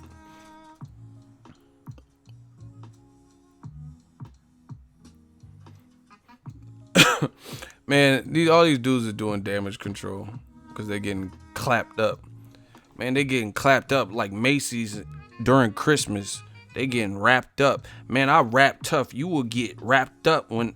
Oh my God, let me stop, man. Yeah, y'all talking about... So anyway, DAZN ain't getting this fight, Wilder Fury. And Tyson Fury was laughing at Eddie Hearn because he's like, we're doing the biggest heavyweight fight this year and arguably the biggest fight this year. And Eddie Hearn not getting a red cent from it. He said, P popping on the handstand. Hey, I'm done. They need to bring BT Uncut back. That's the moral of this story. Holla at the kid, man. Hey, actually, you know what? I got to tell you, this excited. I was happy about this. Y'all want me to... Somebody reached out to me, and I got to talk about this because we talking about music and hip-hop. If y'all want to know this last thing before I get off here. You know who reached out to me on this boxing stuff? If y'all want to know, can I get a hell yeah? I'm going to show y'all. This made me happy, and it let me know what I'm doing and what we doing over here is real. Hold on. Y'all want to know, can I get a hell yeah?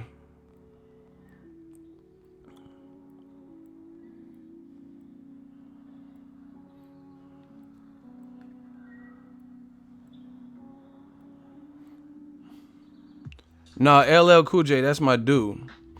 When I'm alone in my room, sometimes I stare at the wall and that's my dude. He be liking my shit. But somebody reached out to me different. Someone from hip hop. Classic hip hop.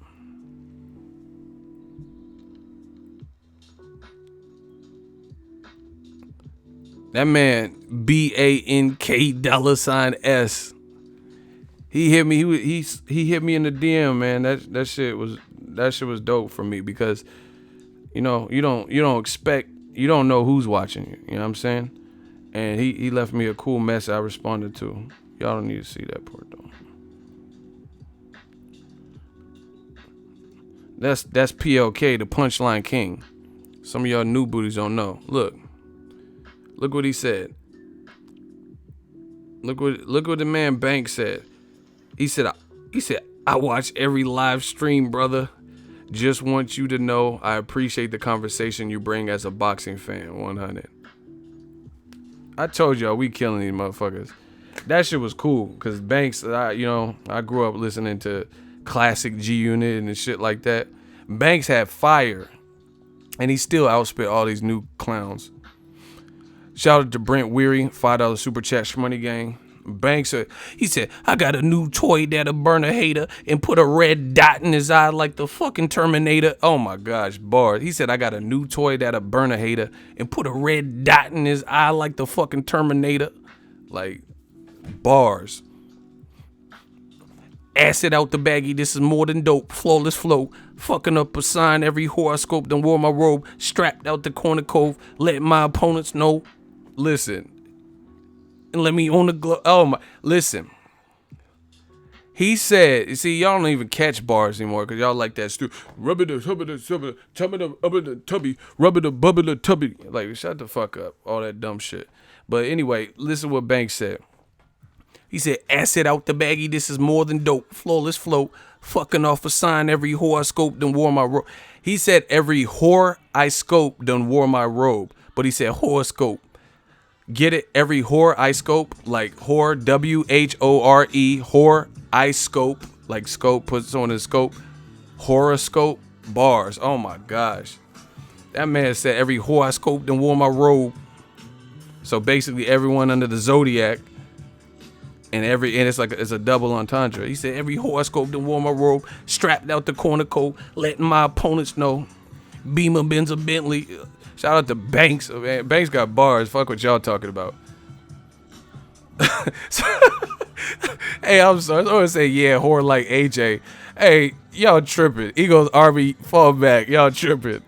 But Bank, man, that's my dude, man. Like I really appreciate that. If he sees this, he said he watches the live stream. That's love because, like I said, Banks' first album, especially a lot of his mixtapes too, but his first album, slept on.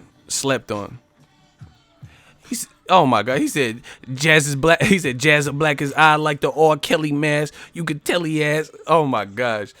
Banks got bars. Fuck what y'all talk about. Y'all like that new booty shit. You don't even have to say English anymore. You know, I be with your bitch in the bushes. Be with your bitch. Like, I be with your bitch in the bushes. What the fuck does that even mean? Why are you in the bushes? You sound stupid. I be with your bitch in the bushes. Running the kitchen, running the kitchen, the butcher, whipping the kip the whipping the sip of the butcher. Shut the fuck up. You ain't doing shit. Why are you in the bushes? You a grown ass man. You in the bushes. I be with your bitch in the butcher, running the kitchen and hitting the whipping, like running the kitchen and getting the whipping. Papa tripping, like Papa tripping, running the kitchen and getting a whipping. Anyone could do that. I could do that. Running the kitchen and whipping the chicken. Papa is tripping with ripping the pip, ripping and sipping. Ripley, believe it or not. Like, shut the fuck up. All that stupid shit. Banks can spit though. Listen to Banks. I'm gonna try to tell y'all some Banks songs, and I ain't just saying this because he hit me up. I've always been a fan of Banks. He was on Rap City, and he said something. I'm trying my best to quote it. He said, you better warn him if that's your man, cause I throw his ass off the roof like Nutso and above the rim. He said, you better warn him if that's your man, cause I throw his ass off the roof like Nutso and above the rim. Nutso was the character, hold on, in Above the Rim. Remember the beginning when he was playing basketball? He's like, come on, Shep. Come on, Shep. And he was like doing hella extra on the roof. And then he dunked and he fell off the fucking roof. And then he woke up, Dwayne Martin woke up in a dream. Oh my gosh. He said, you better warn him if that's your man, cause I throw his ass off the roof like Nutso and Above the Rim. He was killing. He had that one. He had the he got on the Jay-Z Lyrical Exercise beat, killed it. He had this other one, it's a freestyle, old freestyle where he's talking. He said after the show, the hoes want to show they face. They chase the Bronco longer than the OJ chase, or he said something like that. And he's like, I got more tricks than the Harlem Globetrotter. He was killing. I gotta find that song. He was killing. Nutso. He said Nutso and above the rim. Banks got bars. Shout out to Banks. He said he watched the live stream. That's how I know. I don't care. All y'all haters, I don't care what y'all doing. Because as long as hip hop know what the fuck I'm doing, and you know what I mean, the real ones, the real fans, man, we good. You think I care about a man fan when we got real life like legends and icon, man? I could give two shits about anything else. Because I know what I'm doing is right for boxing. He just said it, you know what I mean? Among others.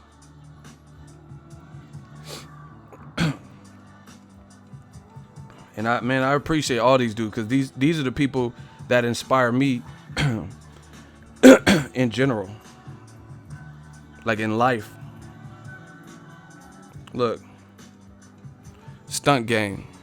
This is a little meme I made or whatever. Look who's liking it. LL Cool J. Legend. He followed me too. Shout out to LL, man. As long as hip hop fuck with me, fuck what y'all talking about. LL Cool J is a legend. That man got bars too. My young sons fantasize of borrowing flows till little shorty with the big mouth. The bank is the symbol on my arms off limits to challenges. You hold a rusty sword, I swing the Excalibur. Stop. How dare you step up in my dimension? Oh my God, let me stop before I hit y'all with some of them LL bars, man. LL. I just did a deal with Sears, now I mean, sweet as apple pie, baby. Jewels and Cristal got a Mac and funny style. He ain't watching you, he rather watch his money. Can't protect treasures when it's in a glass house. Soon as he turn the corner, I'ma turn it south. Food blow, frontin' in the 6 with the chrome, yo B. Why you leave your honey all up just because you blessed with cash? Man, we fucking with legends. I don't give a fuck what these man fans talk. Oh, ego bought subs. Yeah, keep believing that. Keep believing that dumb shit. And then when I get around like Tupac and be at all these fights and getting love from legends, tell me more about that. You let me know who bought subs that be doing what we do on this side, the real side. Let me know the people that didn't buy subs who getting super chats like us. That's why sometimes you gotta stunt just to let these motherfuckers know. Stunt gang. Can I bust? Hey, that was a good battle. That was a real good battle. Hey, what LL said, he had like a rebuttal to Cannabis line. He said, cause 99% of your fans don't exist. That shit was hard. Cause Cannabis says 99% of your fans wear high heels. See, I know my hip hop. If anything I know hip hop and I know boxing.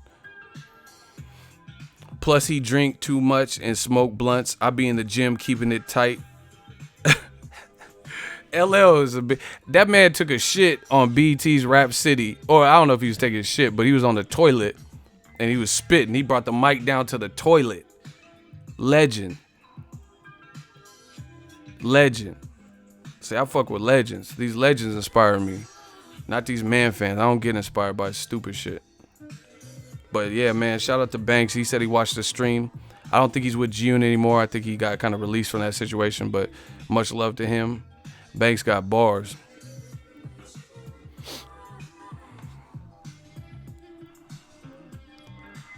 Drop a shit like a pigeon. I hope you're listening. Smacking babies at they christening. Motherfucking Biggie Smalls. What you go do with it, Pop? I thank the Lord for my many bless. Go stress to keep her head. Nah, I don't know Psycho Realm. I'm not sure. I don't know. I don't know who that is. But I be fucking with my hip hop. And hip hop fuck with me, so I'm good with that. LL even got classic movies like In Too Deep. That shit was my shit. That pool stick scene, that shit was crazy. I'm God. I'm God. Hey, LL, you was wild in that. You was wild in that. Deepest, bluest, my hat is like a shark's fin. Hey, he was wilding in Too Deep. I gotta watch that again. You ain't no cop. You ain't no cop, Jay Reed. Shout out to the legends that fuck with me. You know, someone else told me there's man, we just getting love over here, man. And it feels great. Feels great. Yeah, basketball player, Damian Lillard. Shout out to him. He from Oakland. Someone said he was doing an Instagram live stream and he started playing my videos in the background. I'm like, damn. He plays with the Trailblazers. Shout out to Damian Lillard. He from Oakland though, so you know, maybe it's a Bay thing. Give it up, give it to me, man. And I'ma get sick with it. Yeah. Let's get it, man. I told y'all, man, we came to take over. That's how these Bay Area dudes, that's how we move, man. I'm a Bay Area factor, a California factor. It is what it is. Shout out to the Army, Eagles Army, New Media.